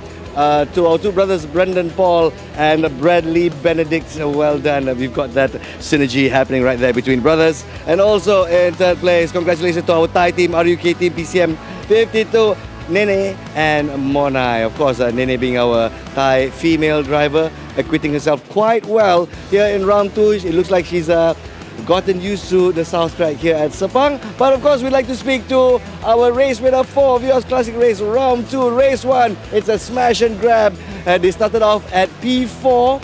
And of course, Yinyi racing first, moving up to P3. And then as Kenny Lee took over, moving all the way up to P1. So let's have a winning team together over here. Kenny, congratulations. Yinyi, congratulations as well. So let's talk about the strategy a little bit. I was wondering, Kenny, why didn't you start first and you let Yinji start first? Part of the purpose of this race is to actually provide her with a more race start experience. Apparently, it's the first time that she get to experience a standing start. So to launch the car and also to manage the first few laps of the race is very important. So this is part of the development. Did she make you proud? Yeah, definitely. So at first, I think the front two cars was definitely good, quick pace. But she managed the pace quite well. So Yinyi, qualifying at P4, you started off at position number 4 and fought your way up to P3. At that point in time, when you had to change drivers, what was going through your head? I think when it's going to change driver, I know that my team is planning some strategies because I qualify P4 and then I fight to P3 and then I try my best to keep up the pace with the front pack and then I pit in and then I pass the car to Kenny. Then I know that they are planning some strategies over there. Well, here's the thing, you pitted actually earlier than the cars in the lead. Was that your strategy as well? I think I have to pass the car to Kenny, so Kenny have to catch up with them. But it's also because I think they want to build some gap with us. So I think we can slightly change the strategy that we pit first. I see. So it's like C4, please help us, C4. So in the end, coming in at P3, when you guys switched cars, what do you think your chances were? So what been through my mind is in the past round, we actually overlooked some undercut strategy. Knowing that likewise I'm driving second, so probably there are other quicker drivers that are driving second driver as well. So yeah, the plan is actually to change quick so that I can actually make up the time losses. And from part of that, I'll be able to gain on the lap time. And hopefully when they pit out at that time, I'm able to slip past through, at least with a minimal gap so that I can fight through it to the end. Excellent, Kenny, excellent. So looking at the, luckily there are no standings and there are no points as well. It's a smash and grab race. So from round 1 right up to round 2, it seems that Kegani Racing is the team to beat. So all the other teams are going, where these guys come from, man, So how do you handling this expectation? Actually throughout the first round, it was still a learning stage. It has been a while that I never back into this car, especially with these tires. I think the most take of this race is always to learn the tires, which is something very good, for our students to pick up. We improve throughout the series with improvement in the suspension and also looking, around what can we optimize to lighten the car. We were apparently carrying the base ballast plate in the last round without knowing that, okay, I can actually take that out. Ah, yeah, you had the ballast on and you still had a good placement. Yeah, so yeah, I guess it's a drivers. It's a drivers. Yeah, but most importantly, not forgotten our sponsors providing support to us, fairly good products, excellent products that make our car just go quicker and quicker by every round. Yeah, so looking forward to be able to secure a better race tomorrow. Excellent, excellent. So looking for a better placing tomorrow as well. Looks like Kegani Racing is set to dominate this particular season. Yes or no? Yes. Yo, I like the confidence from Yinyi. Congratulations, Kegani Racing. Congratulations, Kenny. Congratulations, Yinyi. Get a good rest tomorrow. Race number 2. Well done to our classic car racers. And well, we're going to be speaking to another group of racers.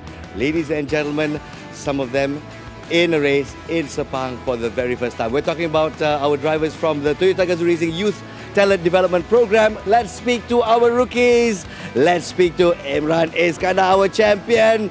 For round 2, race 1, we've got Ethan Lowe, 16 years old, first race. And of course, we got Megat Damien, who is actually down with dengue. My goodness, but you're still here as well. I can still see the plaster here, right here from your drips, is it? So how are you feeling right now, Megat? Well, I'm feeling much more better, but still feeling quite lightheaded for today. But I'm just here to support my fellow rookies here. Congrats on Imran on his first win and Ethan on his first podium as well. Wow, good sponsorship, good sponsorship. But here's the thing as well. Good news, especially for our rookies. So there are 4 rounds. The rookies' points will only be taken into account 3 out of the 4 races. So the best of 3. So you've missed one race, but you guys are still in contention. Ethan, how does that feel? Yeah, I feel like missing round 1 only fuels me up to work harder. You got no room to make any more mistakes, right? Yeah, I mean, the championship fight will be tough, especially the rookies are quite competitive this year. But yeah, definitely work to the best of my abilities and I'll try and get that championship even with that missing round. Excellent, Ethan. So far, so good. We'll get back to you in a bit. Meanwhile, let's speak to our race winner. How does it feel, Ran? Honestly, it feels great. Last round I was putting up P2, which was disappointing, but going to see some results now. Last round I was called Mr. Consistent. Now I think I have the title to be called Mr. 6'7". 6'7". I always wanted to say that. But let's put it this way. Now that you've got your first win under your belt, this is round 2. What do you think your prospects are? Looking at now that Ethan Lowe is now running in the race as well. The championships is definitely going to be very, very close, especially with the success ballast. And tomorrow I'll be starting at the back with reverse grid. I'll be looking forward for this guy, Megat Damien, Irvin, Yongjian. They're all very, very fast drivers. So I'm definitely not going to be at my own stage, and I'm not gonna stop trying hard. Because I feel like every rookie wants to win as much as each other. So it's going to be very, very competitive and difficult. Wow, this year's rookies are very, very expressive when it comes to your thoughts and opinions. It makes me quite proud, actually. Now, looking at Ethan Lowe. First time I met this boy was about 3 years ago. He was 14 years old and he was racing in the GT Cup, e-racing. And now you are on the track in a racing suit for the very first time. How does that feel? Yeah, definitely feels great carrying the name of Gazoo Racing, especially when is where I came from. So I've always dreamed of being in the TGR rookie program, and being in here feels surreal, especially doing the first race. I had a great race with Imran. Just from the last lap alone, I had 6 or 7 opportunities to overtake him. So yeah, great fight. So yeah, looking forward for the full season. Excellent, excellent. Last words from Megat Daniel as well. So you're down with dengue this time. We're going to see you bigger and better in round 3. So what words do you have for audience and for the fellow rookie racers? Well, I wish them all the best also for round 3, and hopefully I can make it for round 3 this time. Excellent. All right, that's the fighting spirit we want to see. TGR Rookies 2026. Wow, it's going to be a little bit of a race as far as standards are concerned. Thank you very much, boys. Go get some rest. You guys truly deserve it. And of course, get prepared for race day 2. And of course, for our fans out there as well, we're streaming live to KL International Mobility Show as well in MyTech. For those of you who are at the Toyota Gazoo Racing Maki area, enjoy the Japanese ambience, enjoy the cars on display as well. As we look forward to our next race, it's sporting class. So let's go back to our racecasters. Let's see what we've got prepared as we go into the final race for this day. Let's go. And we're back, ladies and gentlemen. Now is going to be our final race of this Saturday here. The sporting class is coming up. 21 drivers taking the track on this slightly cloudy now Sepang International Circuit. Still pretty hot out on track here with 33 degrees of temperature measured on that asphalt. And we've already got drivers already taking the track, warming up their tires, warming up their senses and their cars as they get ready for the race start here. Another 30 minutes of racing here for the sporting class, and certainly a lot of points up for grabs. That's going to be for sure. So, Matthew, since we have already gotten the cool down after a 16-minute race here, now it's going to be back to sprinting action, isn't it? Yep, absolutely. And, you know, these guys on this racing series, especially for the sporting class, they are now about to cook. That's one thing for sure. Because we have seen lots of amazing performance and drama from the couple of previous rounds before, and they are all in the same hunger to be the champion for this season. Yeah, that championship battle is quite tight here when it comes to the sporting class. Justin To at the moment is our current championship leader, but we also got Nick THZ very closely behind, as well as Chu Yong Chun. But unfortunately for Nick, he's not going to be able to join us on this round. In fact, his car is going to be driven by a replacement driver in the form of Ian Wong Jian Cern. So we certainly will still see action coming here from the awesome racing team. But with Nick having to sit this one out, that's going to certainly fall behind here. Might hand Chu Yong Chun an opportunity to challenge Justin To for that championship lead. But that still remains to be seen. We're only just in our first race of round number 2. Yep, we still got number 2 tomorrow, race number 2. Still got a long way to go in this race, in this championship, to be honest. For those of you who just tuned in, welcome, ladies and gentlemen, to Toyota Gazoo Racing. This is season 9, round number 2, race number 1. We got another race coming up tomorrow as well. So today we are trying to wrap up all the performance and also the results for this race number 1. Well, safety car, stand by up at the front. It's like, you know, I'm your Superman. Call me if you need me. Yeah, for sure. Superman indeed. Here is the starting grid right now. Elson Liu, Shen Yan has taken pole position during qualifying earlier this morning. He starts alongside Arif Azmi, a returning rookie driver, driving now in the sporting class here. He's going to be in front of Varmanchit, aka Monai, just fresh off of his third place position win in the classic race. He's going to be alongside Aditya Patnaik, Indian driver. So 2 foreign drivers in the second row and 2 Malaysian drivers, young former rookies actually. I almost forgot. Elson Liu is also part of the youth program back in the day, but now has been racing full-time in this sporting class for Toyota Gazoo Racing for his team, and certainly has brought us a lot of action here in the past seasons.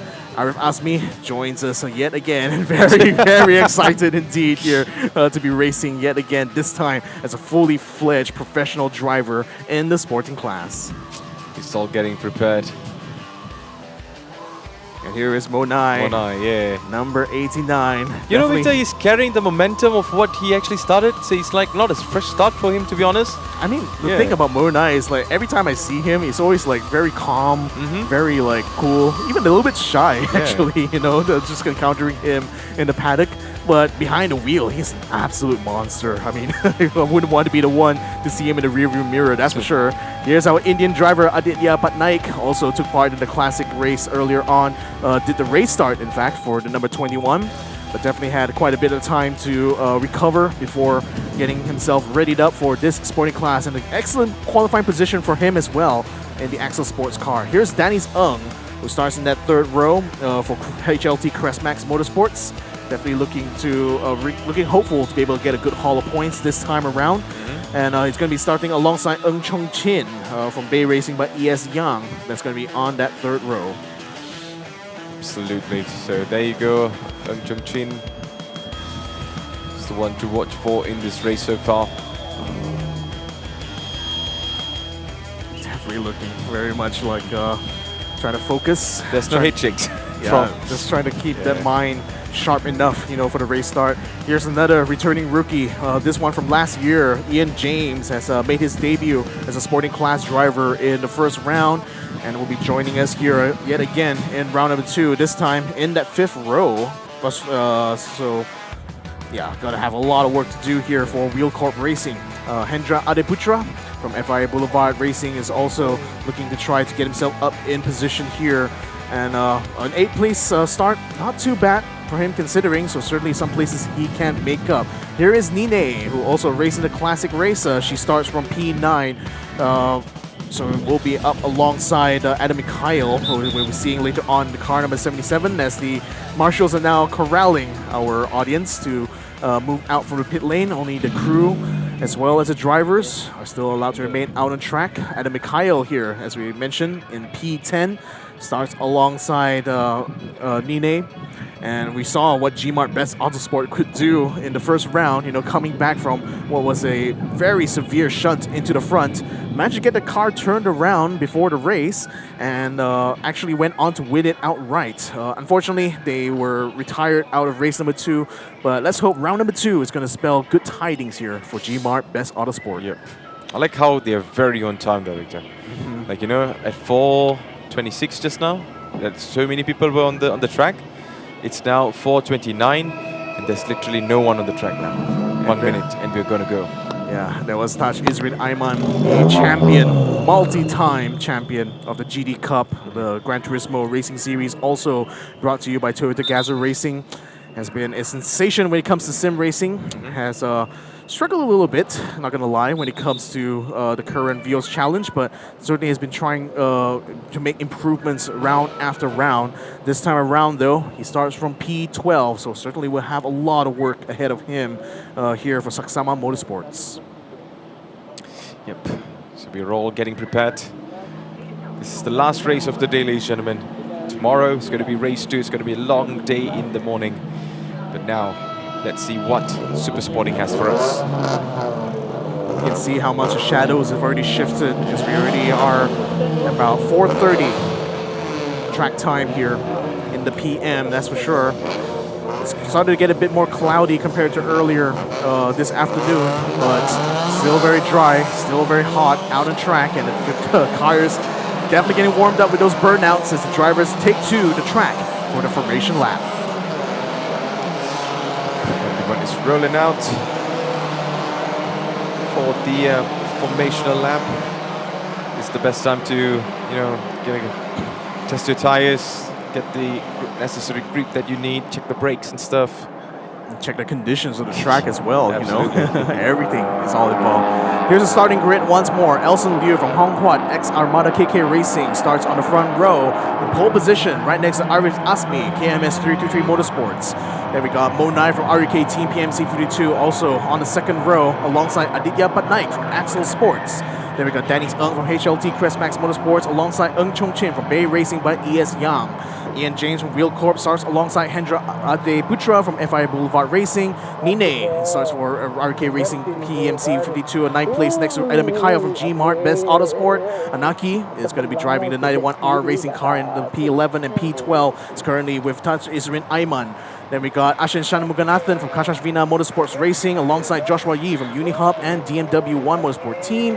Justin Toh from Bay Racing at ES Yang starts alongside Ian Wong from the Awesome Racing Team, taking over from Nick THZ. Then we got Sophia Zara from Super Evergreen Motorsports starting alongside Ng Ait Shah from the GTA Racing Team. Chu Yong Chun from Haiwa Racing Team starts in P19 while Lim Chun Beng stays alongside him for the Focus Racing Team. And last but not least, Shanmuganathan Arumugam rounds up our 21 drivers here for our sporting class. For sure. Just coming around the last turn number 8. And then we're going to be going in for the race very shortly. Yep. Just listen to that. It's like a swarm of angry bees right now lining up on the grid here. I mean, man, you just have to be here to experience it, I tell you. But I really wish I was also at MeTech right now, having a look at the Corolla concept car. the Japanese experience, like a Shinto shrine, I heard. It's been set up at the Toyota booth. Certainly it will be a very nice one to see indeed. But we're going to be all here in Sabang National Circuit for the racing action. Sporting class, the last race to round out our Saturday here on round number 2. 30 minutes to win it. Drivers now waiting on the line, waiting for the marshal to make sure everything is in order. Indeed, he signals that it is all good to go. So, lights on the gantry will be lighting up.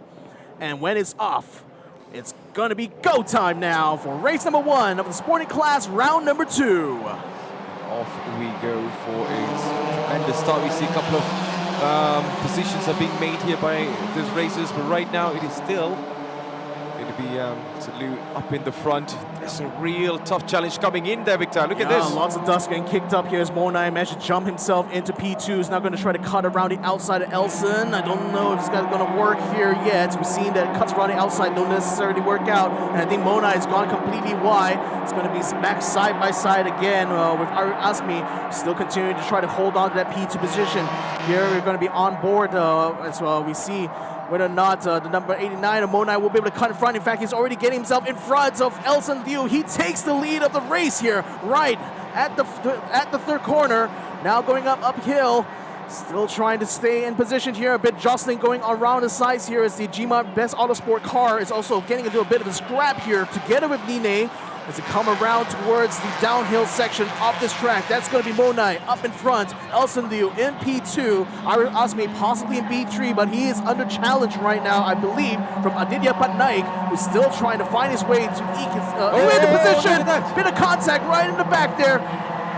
See number 85 here, HLT. Actually getting contact, more contact in the back as well as the Autobots car gets into the squirrely position there. But thankfully these cars made it through, barely unscathed, out of the final corner. You can definitely see that was just whiskers away from, an incident like just now. But so far it's all under control. That was a warning shot, I would say there, Victor. Right now we see Manai still leading this race in P1, Elson Liu in P2. As we saw a couple of moments earlier, what made the change. Arif Asmi now himself in P3. He's definitely fighting with lots of other cars right behind there, Victor. Yeah, number 77 is still trying to find a run up here. Adam Mikhail. Adam Mikhail, I think he might be trying to fight against Ian James. We have to see on the transition here, but we also attempting to see if Touchvision Ayman getting onto the inside of number 28 of Ian James. He's going to have to apex this time around onto the hairpin. Still trying to cut in front. In the meantime, number 77 trying to pressure Ng Chong Chin. Still isn't able, Adam Mikhail, to close that gap quite yet. Kind of set up very long ways away. That's Nine's onboard that we're watching right now. She's attempting to try to stave off, I believe, Taj Ayman, who's slightly ahead of him. No, sorry, this is Anaki right now, who we're riding on board with. And he's trying to challenge Taj Ayman for position here, but couldn't quite close the gap enough. Coming up to the final turn, they had to brake and had to keep the car going wide, but still is not going to be able to, the number 90, to be able to get past the number 71. It's going to be really tight, especially coming from this last turn as we're heading towards turn number 1 right now. There you go, this is car number 98 up against car number 28, I believe. Yeah, Nine, that's Nine passing Ian James right now for P10. And she needs to be able to keep it going into turn number 1 and 2, and it's going to be a tricky thing to do. There's Patnaik still in the battle here with Danny's Ung, still attempting to keep his car ahead, seems to be successful in that regard, while Monai has already built 1.9 second in the lead, gap in the lead right now, so that's looking very comfortable here for the Thai driver. While in the meantime, Elson Liu still trying to keep Arif Asmi tucked in behind. Still underway. As you can still see Manai right now leading this race in P1 there, Victor, but my eyes are all locked in for how Elson Liu is going to be handling the pressure. But there you go, we're on board with Adam Mikhail right now, car number 77, Gmano Automark right now. Yeah, and in fact, car number 5. Yeah, in fact, like Adam Mikhail is going to be under investigation right now. Contact between him and Ng Chong Chin. This goes very wide on the track in here. How much a car creaks, as it goes over the barriers, but there's a tree-wide situation here. I think he's going to get squeezed here. The number 70, he's sandwiched in between, but that's a position loss here, unfortunately, for Adam Mikhail. Oh, sorry, that's not Adam Mikhail. This is a number. This is a different car entirely. As it comes around, a bit of contact as well. This Trion Chun getting into contact there. There's a bumper hanging out from another car in front. The number 70 is stricken here. That's Hendra Adiputra. His car's got contact in the back, and that bumper is just left hanging in the wind. Hopefully no yellow flags again.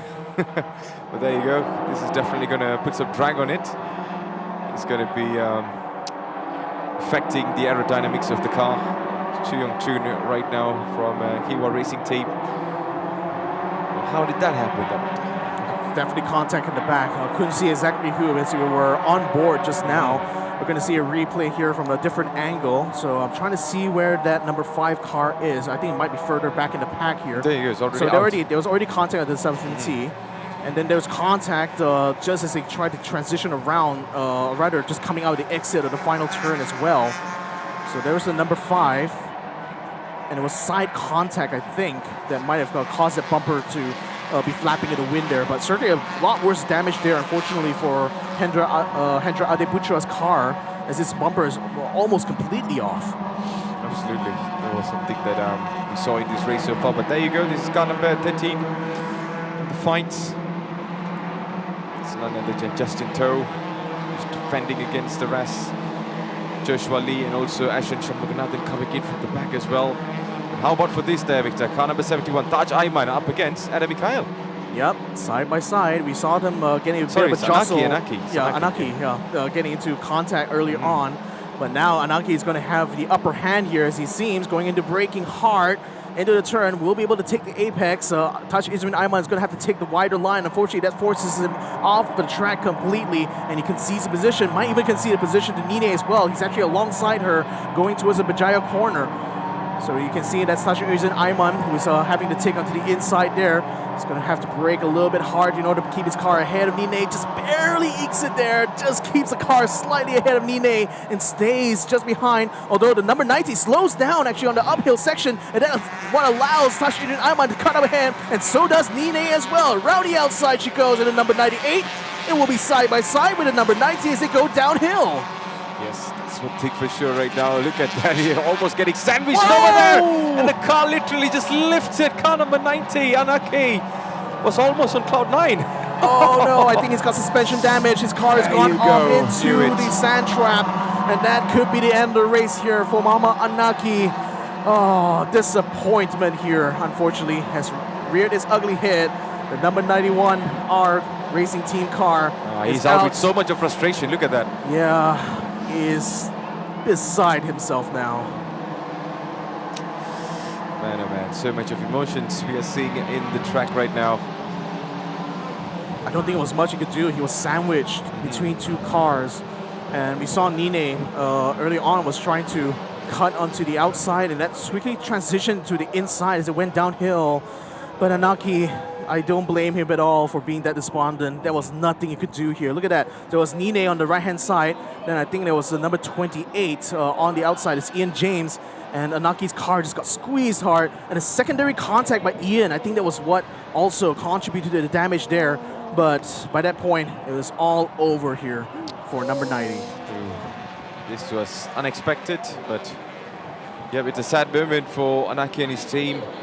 As you can see, so much of sadness and also frustration going in the faces of his team and also family or anyone that's on the screen. It's a disappointing moment for the team as well.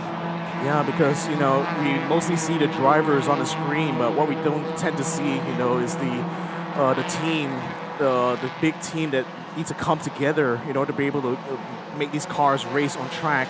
And, you know, you can feel the emotions in the air there. And Anaki certainly, through no fault of his own, really. Like, he's just caught in the wrong place at the wrong time. And unfortunately, he's the one who is out here of this race with 21 minutes to go.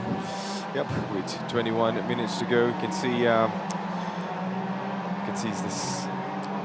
It's really disappointing, to be honest, from what actually happened, especially from where he was really anticipating in this race. But no accidents happened. But this car number 70, Hendra Adipitra Sky, is also having the same problem there, Victor, if I'm not right. Yeah, we're seeing a The bumper replay is here. almost out. Yeah, this is a different angle of the same thing. I think it was a secondary hit, Oh. but the car is already going straight there, so maybe already being squeezed like that has already done irreversible damage to the suspension. And because Anaki couldn't turn anymore, that's why he ended up ramming into the side of Ian James coming downhill. And this is a view from the garage of the 91R team. And yeah, very much beside themselves. They know not only that if they lost out an opportunity here in race number 1, it's going to be a lot of work here to get the car ready again for race number 2 tomorrow. Absolutely. There's redemption for Anaki tomorrow, but let's see. This car number 28 and that was Ian James. Yeah. There was a car that got the secondary contact with Anaki. So it looks like they also may have sustained some damage there onto their right-hand side. Couldn't see it from that angle from the RF camera, but that's forced him to go into the pits. Yep, there comes race control announcing the investigation right now to that incident that we just saw with Anaki, Ian James, as well as Nine. But I have to say, I mean, from what we saw here in the screens, it seems like number 90 was just caught in the wrong place at the wrong time. So right now we are still on for the race. This is the battle for P2. Elson Liu, Arif Azmi, and also Aditya Patnaik. That's the car's tire. Laminated completely from the rim. So, wow, I mean, you must imagine the kind of forces that went into the tires there, you know, during that squeeze. So, that's unfortunately further evidence of how severe the damage was to the number 90. 91R Racing is going to have a lot of work to get the car back and ready here for race number 2. But the race will continue. No safety car coming out, so it was continuing to be green flag racing for the next 18 minutes or so. There's Aditya Panaik in car number 91, trying to close up the gap here to Arif Azmi, who's in number 99 ahead. The black and red HLT car. So trying his very best as Monai very far into the distance in the lead now. 4.2 seconds, the Thai driver. That's incredible, the way that Monai is able to build those kind of gaps. But he's got that position fair and square, and now he's in command. Elson Liu, just right at the bottom of his screens here, he's in the chase for the championship. And he's attempting right now to keep himself in P2 to maximize his chances. Yeah, just trying his very best, trying to push things around. Here comes the car number 66. This is none. Yeah, being chased right now by our current championship leader, Justin Toh. He's got a lot of weight on his car, so he hasn't quite got the qualifying position that he would have wanted. But being this far outside, it's making it very hard indeed for him to challenge, or rather to defend the championship. He's got Joshua Lee in the number 66 in front of him. And doesn't seem like it could close that gap in the downhill here, so the pace is definitely being affected right now for the extra added weight, which I estimate could be around 30 kilograms. There's like 4 stickers on the side of his car, 2 green and 2 yellow. Very heavy car indeed, and that's certainly a big reason why he hasn't been able to perform in qualifying. So everyone is like pretty much glued to the screen at the moment, ladies and gentlemen. If you just tuned in, this is the Toyota Gazoo Racing Season 9. And this is the round 2 of the race 1. It's the last race for us with another 16 minutes to go. So we're on board with Justin Toh right now.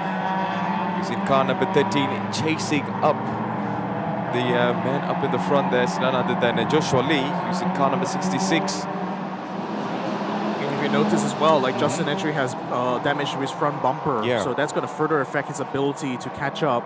But he's actually done well regardless though. I mean, he started from P15, so he made up several places in order to try to challenge for possible P10. But that hanging front bumper is certainly not going to do him any favors. Same as well here for Ian Wong in car number 9. You can see his bumper is already slightly hanging off. Not completely detached, but still flapping around in the wind as well. here comes Monai, our race leader, 4.49 seconds in the lead last time around. Comes across the line to start lap number 10. It's very, very far ahead of where Elson is. 4.7 seconds ahead of Elson, in fact. And what a performance, you know. He's just carrying the same momentum he had from the Classic Series. It's like he's giving him a little bit of a training before he gets into the track. Man, you know, those kind of things really gives you the boost to continue the momentum that you have carried. Yeah, I mean, again, as a motorsport fan, you know, I tend to fawn over a lot of the mechanical details, but it's also very easy to overlook the psychological factor, isn't it, for these drivers? And I wouldn't be surprised if the same kind of adrenaline that was running through Mona in that final lap battle was still probably running his veins as we speak right now, as he's continuing to stay in the lead of this race. But for Elson and Arif, you know, it's still not quite over yet for them, being in P2 and P3 respectively. They still have a good chance of getting a good haul of points here, especially with our current championship leader, Justin Toh, being that far behind. This could be a good opportunity for some of these guys to actually leapfrog themselves. I mean, even Chu Yong Chun, who is pegged as well as a potential challenger for the championship, is all the way down to P16. So as of right now, the point scorers in this current race here, Elson, Arif, and especially Monai will be looking to haul in a lot out of this race number 1. Yes, with 14 minutes to go, there's still a couple of times to get into positions that you actually want. And right now, this is going to be some nice momentum movements coming through. Lam Chung Chen, and also I believe up there is going to be Danny Seng. Yep. Trying to get the toe there. Oh, the 85 is very wide. Still managed to keep it just over the curbs. But the 32 is not letting go of this opportunity. There's barely a fraction of a second between the two of them as it come up to the hairpin. A bit of late braking could help out here, but the 85, slight disadvantage of the right-hand mirror, getting knocked out a little bit, so he's not going to be able to see from that side of the car. But he certainly still will be able to see the rearview mirror, so he'll still be able to, as long as he can see the 32 inside his rearview mirror, he knows that he's able to keep the car blocked. But, well, it's been a while since we've seen a hanging side mirror, Yeah, hasn't exactly. it? I was just about to tell you, you know, it's been some time. You see lots of bumpers and also front wheels are just coming out and stuff. But I think for this Vios, the mirrors are doing good. Well, to be fair, you know, we've been racing here at Sepang. There's plenty of room for these drivers to race, but sometimes when the car comes side by side, as we saw earlier on in this race, it's inevitable something might get broken. And unfortunately, there's a hanging mirror there here for the number 85. Absolutely. So we still got another 12 more minutes to go in this race. Checkered flags is right now brewing, loading. But this race has still got something to give, something more to show. Taji Srinaiman right now in battle for P7 between Manu Mikal and also Nine.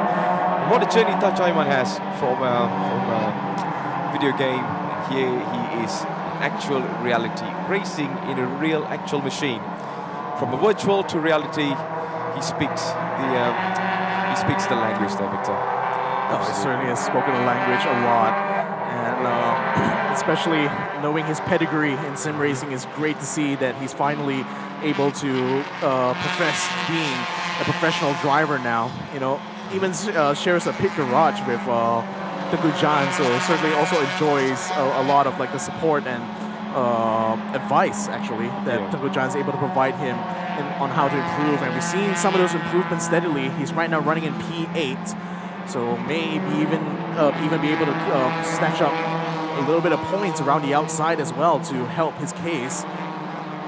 So it's great to see the number 71 continuing to stay up in that position while we continue to see what's happening up in front. In fact, a little bit of a battle still going on between 32 and 85. The 32 is already ahead right now. Ung Chong Chin has finally been able to snatch away P5 on the last lap. Now the 85 will have an opportunity here as he comes into turn 1. But the 32 is going to make it as hard as possible. The number 91 of Aditya is also attempting to make the move right now to Elson Liu, but Elson still is not giving much quarter to him at all. Number 32 still will be able to keep that position coming out of turn number 2, but the 85 has already lost one in that previous lap. For sure. precisely with 10 minutes to go. This is the time for some of the racers to actually push a little bit more, try to take the risk, maybe just be consistent in the position, and then the last couple of minutes they can go a little bit all out. Well, Bonai has put on a really good performance so far, Victor. I mean, looks unstoppable. Indeed, 6.4 seconds now. Yeah. There's a gap between him and Elson. Asmi, actually. Already got it ahead of Elson Liu. Oh, okay. That's just a little bit off camera. Number 5, we saw with the stricken bumper, is now being challenged by the 86 and 36. 86 not able to find a way around the outside, and number 5 able to sort of brake check them, or rather keep his car blocking them going uphill. But the 86 gets in contact with the 36. Still managed to keep the car under control. Still keeps the car in front, but the 66 here is also looking to get in on the action. That's Sophia Zara in car number 36. And Aisha, two ladies who are fighting amongst each other here. And Joshua Lee is also looking to get in on the action here. Now it's going to be more contact again in the final turn. Aisha still keeps the car under control though. And that's going to be good news actually for Chu Yong-chun, as he's going to be able to pull ahead of these two ladies, let them fight it out. I'm just going to benefit from not having too much pressure on myself. He's like, you know, do anything you want, I'm out of this. Well, Joshua Lee is also looking to get racing against Sophia Zara soon. But Sophia is going to brake very late. She's going to try to snatch the apex, but not quite. Aisha still is able to keep her car in front. Joshua Lee still falls in behind Sophia Zara, but I think Aisha went a little bit wide. That's going to be side by side. Maybe even Sophia Zara is ahead as we go into the hairpin. Number 86 needs to brake quite late. She's on the inside of this turn here. Brakes late, brakes hard, stays in front, keeps it in front of Sophia Zara. That's really good. Just keeping the door shut really well, not letting anyone come in. But here comes another opportunity. Car number 36, Sophia Zara, still trying to find a way through.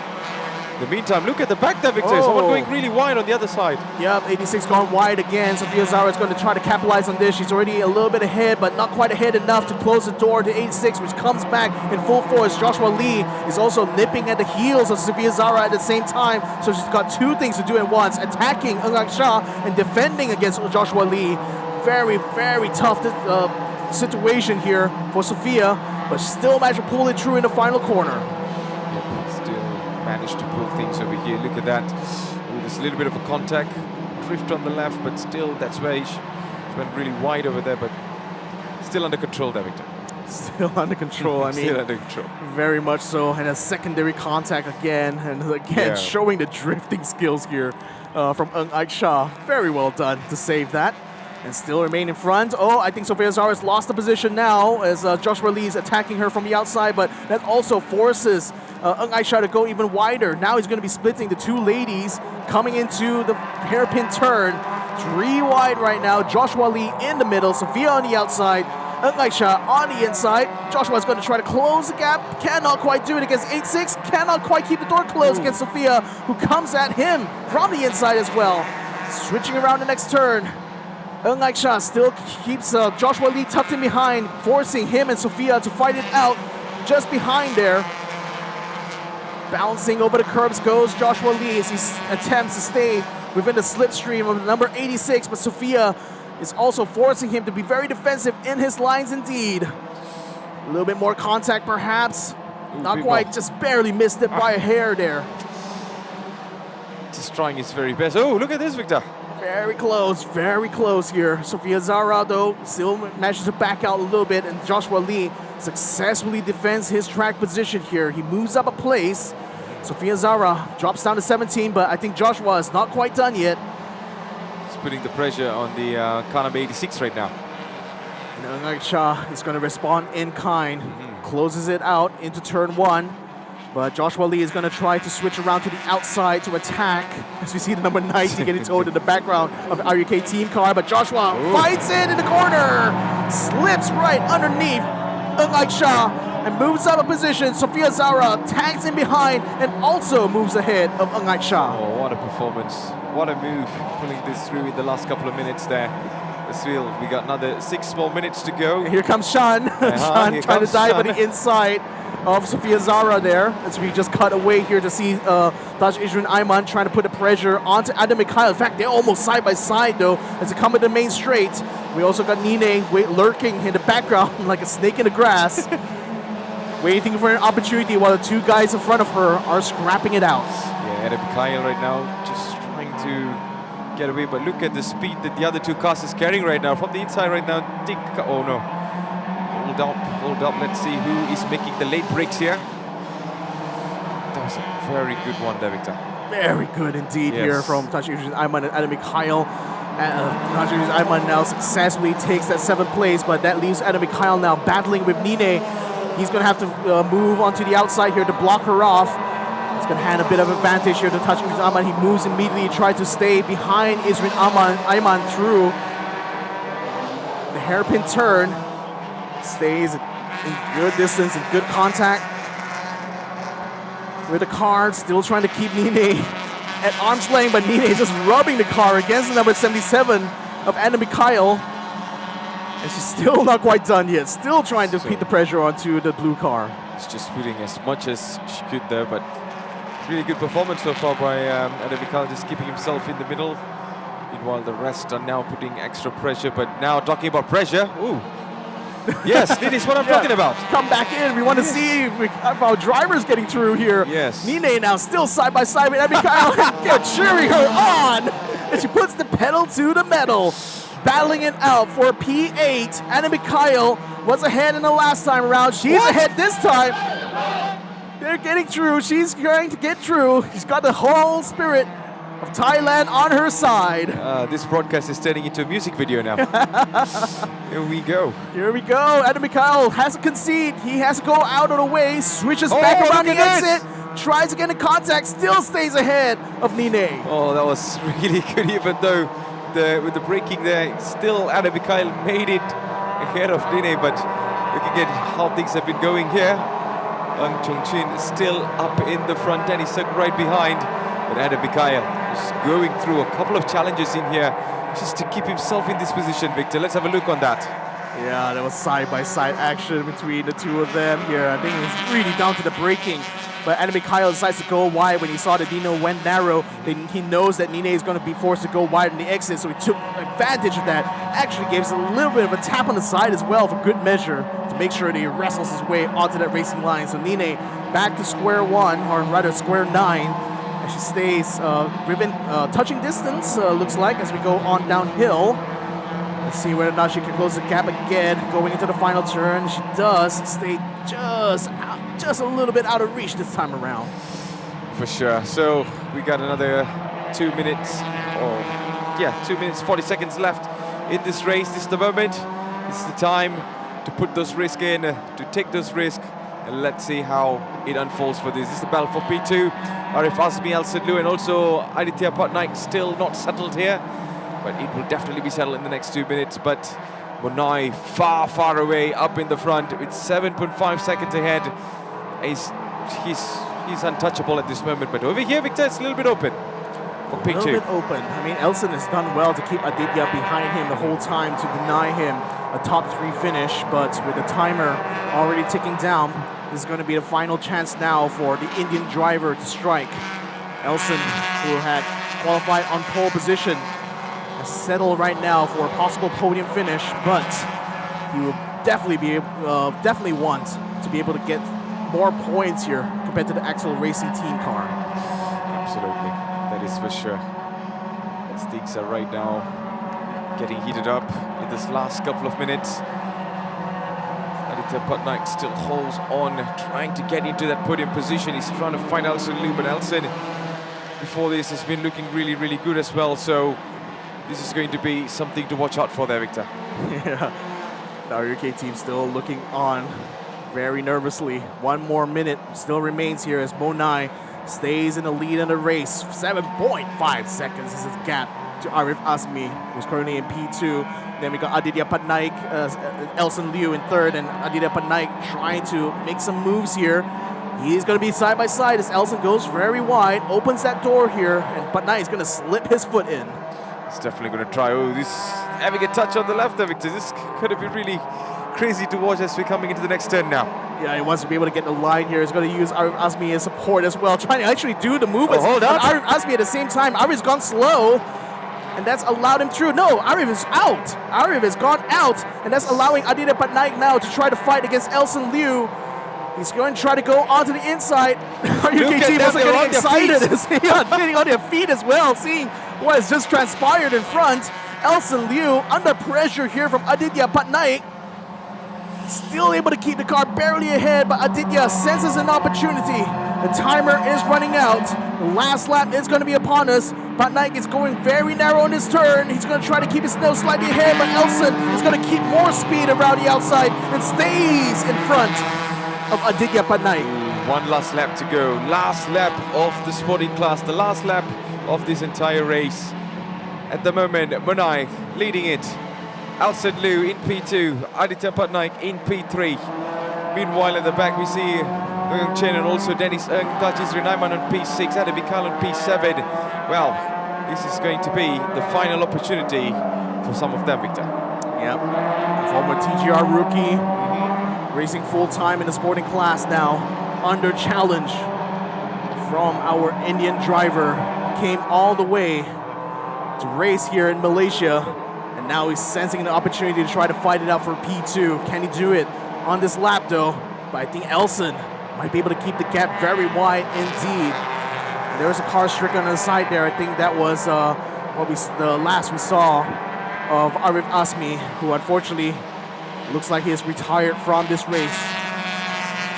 But that puts Aditya Patnaik now up into P3. Elson Liu up into P2.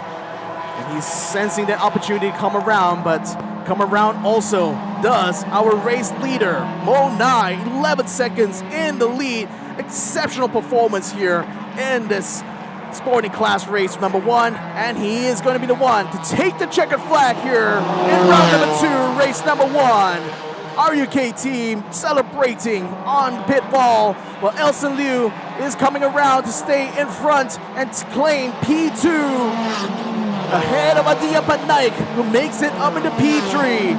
Ng Chong Chin moves up into 4th position. Dennis Ng takes a checkered flag at 5th, and Taj Aiman makes it a 6th place finish. For number 71, Anna Mikhail finishes P7. Nine finishes P8. What a performance so far. Justin Do coming in on a P10 for sure. Ashad Shanunganathan on the other side as well. But what a performance by all of these teams today there, Victor. Especially Monai. What a performance by him. Individually, he was untouchable from the start of the race, man. He was 8 seconds in front, I'm not sure. But what a performance, what a performance. But I really love to see how Elson and also Aditya Patnaik was really fighting for P2 there. Yeah, that was a bit of excitement towards the end, and lots of celebrations going on. Alhamdulillah, says, as Monai makes it onto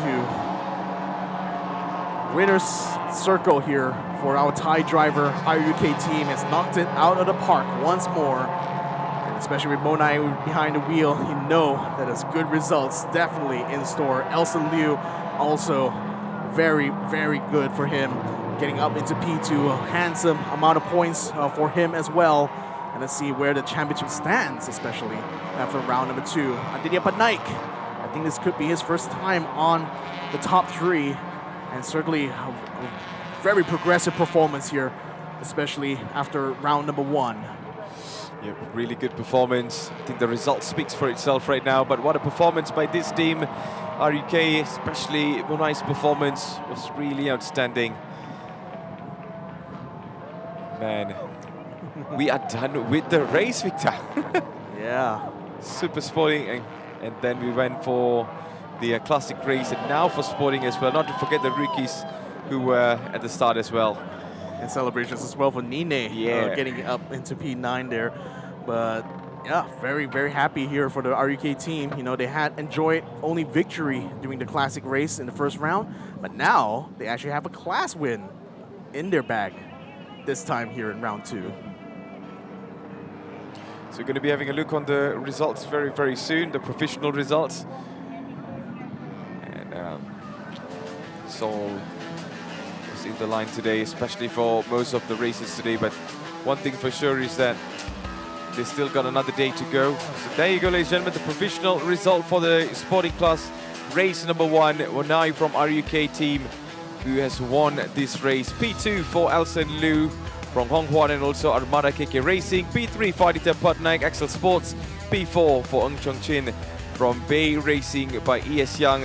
And we see P5 for Dennis Ng from HLT Crestmax Motorsports. Tajus Naiman on P6 for Successmam Motorsport. P7 for Adam Mikhail, G-Mud Best Auto Sport. And P8 we see Nine from RUK team, same as Monai. P9 for Justin Doe by Bay Racing by ES Young. 10 is where we see Ashan Sharmaganathan from Casvina Motorsport Racing.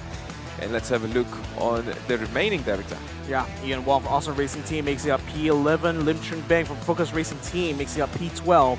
Ju Yong Chu makes it up into P13 for Haiwa Racing Team, while Joshua Lee has to settle for 14th place here for UniHub and DMW 1 Motorsport Team. Sophia Zara makes it up into 15th place for Super Evergreen Motorsport, while Ng Aik Shah makes it to 16th here for the GTA Racing Team. Shamuganathan Arumugam makes it to 17th place here for Kashash Vina, while Ian James from Wheelcorp has settled for 18th place. Ivor Asmi, unfortunately, retired very late into the race, and Hendry Adre Putra also a retirement here. Before we get to our last driver, Anaki, the first one to retire in the early part of this race. There you go, Wanai is getting all ready right now. Yeah. Alright, so I think we're going to be having a look on the highlights on actually what happened. On especially in the sporting class, lots of drama. Very clean race, to be honest. Let's walk us through this, Victor. Relatively clean. As we have a look at the race start, Elson Liu on pole position had to fight it out here with Arif Asmi at the very start of this race.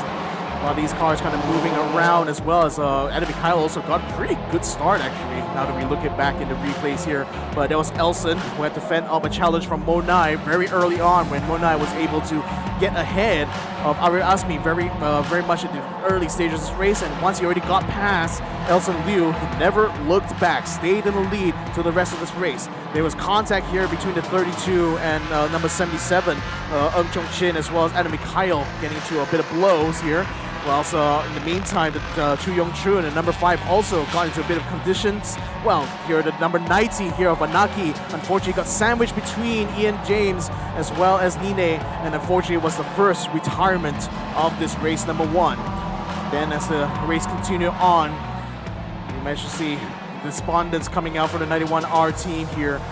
But the race will continue here with more action going on in the midfield of the pack, where we saw the two ladies early on, Sophia Zara and Ng Aik Shah, getting to blow with each other. Ng Aik Shah saving her race very impressively twice, still trying to fend off against Sophia Zara's constant contacts through the back, but still was able to keep the car on the straight and narrow. And here was Nine going up against Adam Mikhail, very much with cheers coming from a team here. She momentarily was able to get ahead of Adam Mikhail, but he came back in order to stay in his position. Then towards the end of the race here, this is where Aditya Patnaik as well as Elson Liu were getting into contact with each other, trying to fight it out. But Asmi, unfortunately, had slowed down and eventually retired from this race, allowing Elson to move up into P2, while Monai, who was 11 seconds in the lead by the time we got to the checkered flag, took the win very handily here, handing RUK Team PMC 52 the first ever sporting class win. What a performance by Monai and also the RUK Thai team. They have been extraordinary up in the front throughout this entire race. But man, tomorrow is going to be even more bigger. Most favorite moment is where the RUK team was dancing and they were cheering for Monai. Yeah, so that is going to be the end right now of our sporting class race. Amazing action that we've seen this Saturday, and we get to do it once more tomorrow, isn't it? Yes, tomorrow it's going to be in the morning, and it's going to be epic. And let's see who this time will be carrying the most points, because we are coming closer and closer towards the round 3 later on. Well, Victor, your final thoughts before we pass on to Nas. Yeah, I can't wait to see. The championship is going to be very, very interesting now that a lot of things have been switched up, but we still got lots more racing action to do. We still got a championship to consider across all 4 of our classes. Thank you all so much, especially for all you viewers in MeTech as well as back home through our live streams. Hopefully we'll see you again for tomorrow. Absolutely. So it seems like our job here is done, but we still got our main man up in the front who will be talking a little bit more and telling you guys how things went up in the front and up close, to be honest. Well, Victor, I think it's been a really pleasure to commentate with you today, and of course bringing you all the actions here in Sepang International Circuit. We will be seeing you guys for tomorrow, but before we go, we're going to be giving it all the way to our main man up in the front. It's going to be Nas that'll be taking you towards what is going to be coming up at the end of our show. Thank you very much. We'll see you guys tomorrow. Nas, over to you. Thank you, studio. Thank you to our 2 gentlemen as well, Victor Cax and Matthews Isaac, always keeping us updated on the latest as far as Super Sporting Class, Rookie Class, as well as the Classic race as well. Sterling job nonetheless. And so here ends round 2, race day 1. So we just saw a wonderful, wonderful race here at Sporting Class. Lots of thrills and spills expel. Congratulations to Monai. Thank you so much to Monai.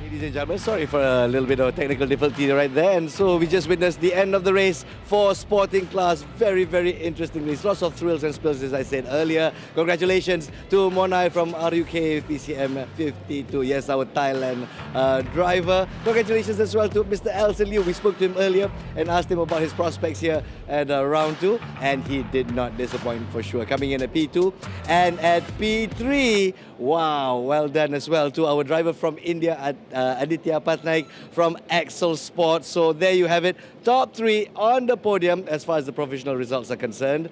And before we wrap things up here at Sepang International Circuit, we'd like to speak to Mr. Adi Rahimi. Of course, round 1 coming up tops. And come on in, Adi. Come on in, Adi. So, of course, when we spoke to him during round 1, race day 2, he did say that, all right, I'm getting in the groove. I've got a new helmet on. I've got new design on. Watch me in round 2. Of course, you were just 4 points behind Freddie Ang, but this is racing.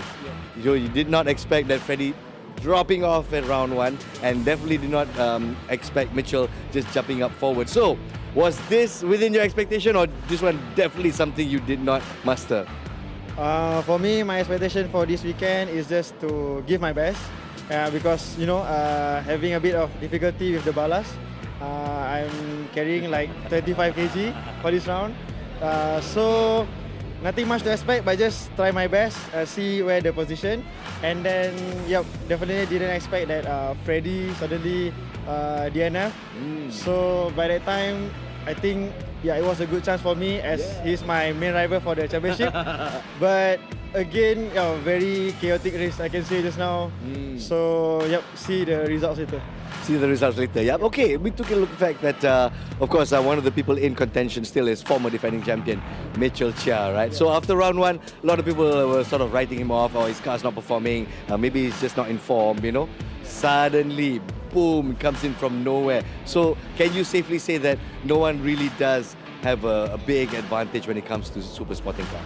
Yep, I can say that because again, for I think our level, so we very at the limits, and then same car, one make race, so and then it all depends on the driver skill and then the setup, and also racecraft, and also there's no guarantee. I can say no guarantee. Yep. So and also one more thing about luck also. So very depends.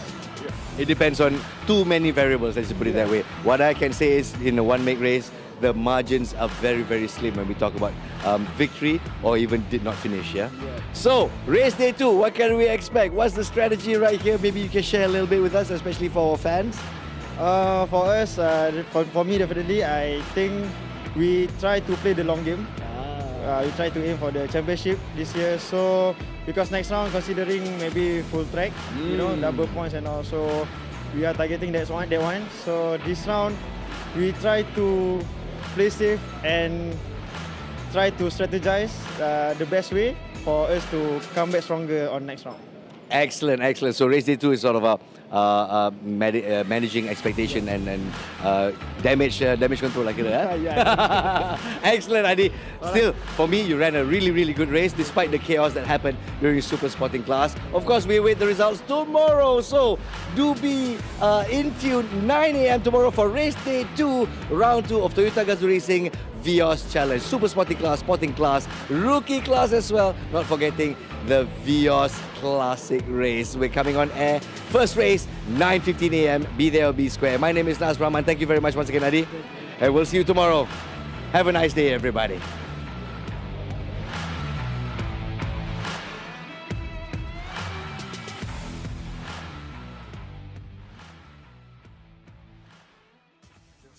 What on earth is Gazoo Racing?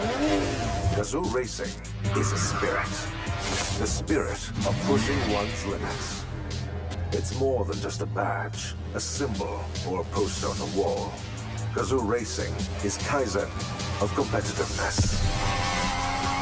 It's the rubber hitting the road again and again and again.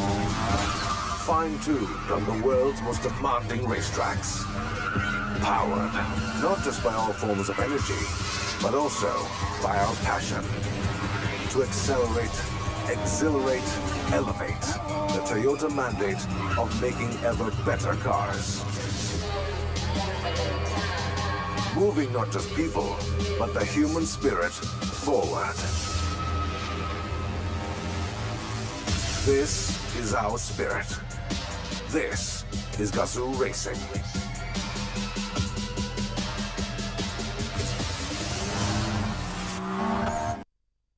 Toyota.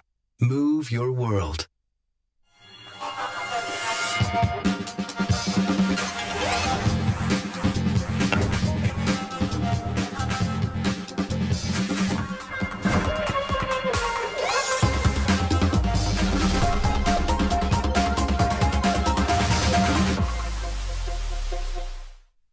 Second.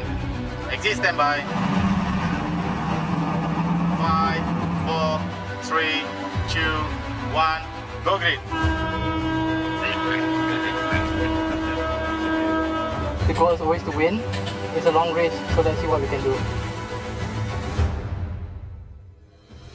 Over 6 seasons, every year, 45 racers compete for a place on this podium. This is Gazoo Racing. Good race. Oh my god, that was the hardest race I've ever raced in my life, man. Oh, up to the last corner. Oh. This is where champions are built. Yeah.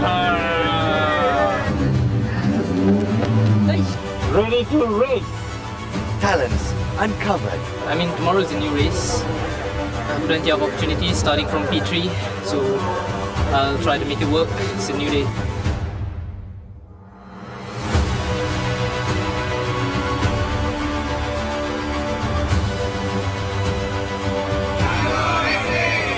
Rookies nurtured. Yeah! Yes, let's freaking go! Come on, give me! Come on! Let's go!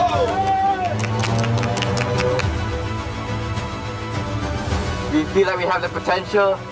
We're gonna get this one.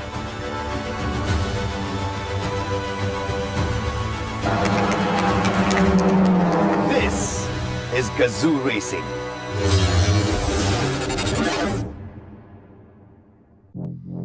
Gravity. It can't hold us back if we keep moving forward.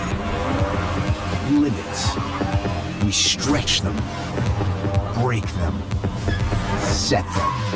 Our passion, unbeatable. Our devotion, unstoppable.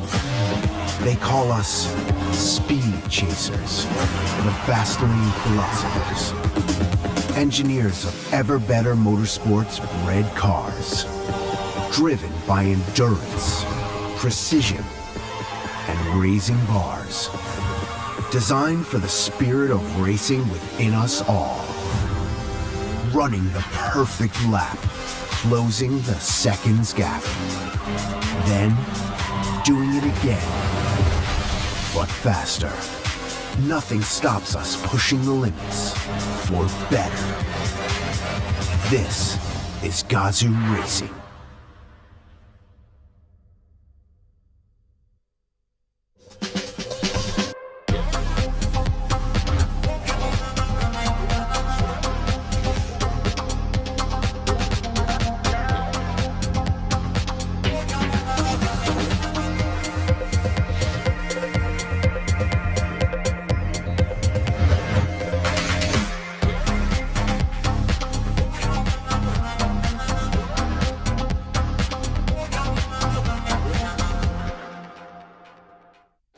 Hi there, I started racing behind a screen, sim racing, chasing speed. When I got the chance to race for real, every lap taught me control, every corner taught me focus. But when the race is done and the helmet comes off, what I look for is comfort. Something easy, quiet, balanced. I go with Proxus Comfort. It's a premium tire built for comfort and safety that delivers strong grip, confident braking, and superior performance in both wet and dry conditions. What I like most is the grip. Braking feels confident and controlled. Even at higher speeds, the car stays steady, lane changes feel stable, corners feel natural. Proxus Comfort uses Japanese technology, and for drivers who value top-tier comfort, safety, and performance. For me, it's not about shouting performance. It's about trust. From the racetrack to everyday driving, this is my kind of comfort. I'm Nakib Azman, champion of multiple race series in Asia. Toyo Tires. It's my moment, I'm gonna take it. Got one chance and I will not waste it. All of my life, I dream with patience. Independent winner, but I came from the pavement. Who really wanna come test me, dog? I'm a tick of time bomb, don't set me off. Don't think I'm sweet, I ain't nothing like y'all. Been a long time coming, but I got that call. Hey, I got that call, pass the ball. Don't you ever doubt me, man, they knowing I'm raw. They all want my fall, I ain't never gonna stop. It was me and God, headed straight to the top. Like, made it big time, but I did it my way. I'm a man, I'm a word, always do what I say. I was taking my time, do it day by day. Hit buckets, I'ma get a play-by-play. I was just doing my thing. I was stacking, ballin', then I maintained. I came up proper, I ain't gon' change. I came in, locked it, know my name. Stand tall, I don't fold. All my brothers, they trained to go. Now next up, ready for the throne. Don't test me, cause I'm in my zone. Don't test me, cause I'm in my zone. End to the season 2025. Congratulations once again to all the winners from all three classes. We look forward to 2026. This is Gazoo Racing.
expectations. You know, they got to follow in the footsteps of Nakib Aslan, Nabil Aslan. These are drivers that have all done really well. I want to see a strong Malaysian talent come out of this program. Racing is a sexy sport, and I think TGR can really help me with that. The TGR Rookie program is important to me in a way that it is an opportunity for me to finally transition myself from sim racing to real life. So TGR to me means like a dream. It has been something that I've been working my way through since I started motorsports. We've got the junior champion and the club champion from the TGR E-Racing Championship. A program that's able to develop young talents and young inspiring drivers. I would give my 100%, 200% effort into this program. Because at the end of the day, hard work beats talent every time.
Don't give me when I feel like, when I feel like.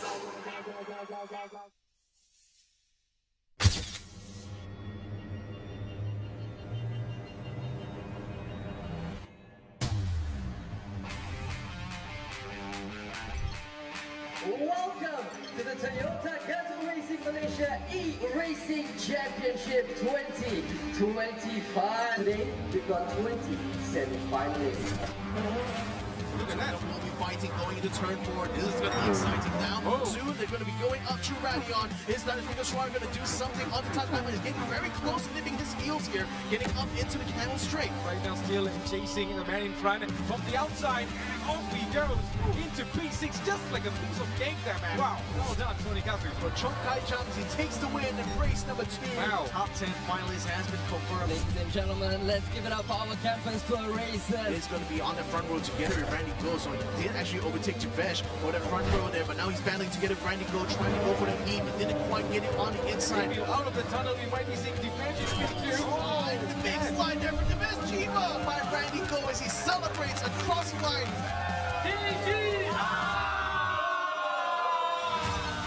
We have already seen today is our grand finale, but today we have our top 10 finalists. A little bit slow, gets bumped out the way there behind him and straight into the wall. No, control there, right on the Denver curve. Hanif still good.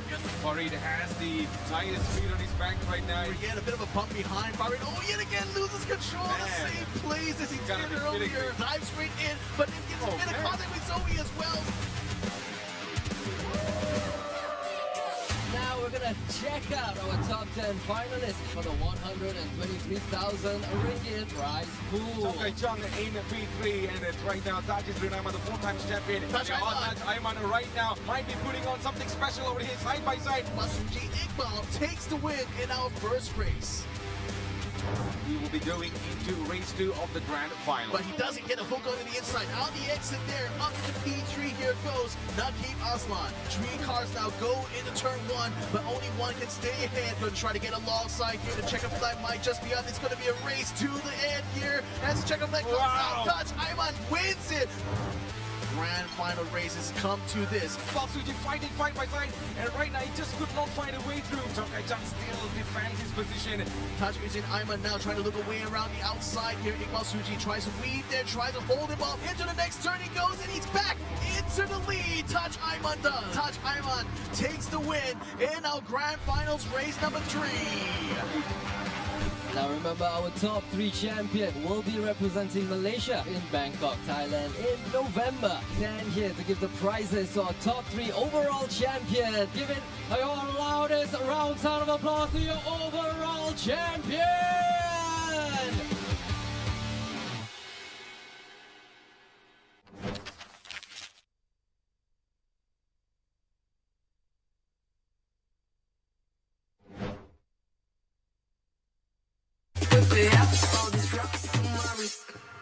Bring it.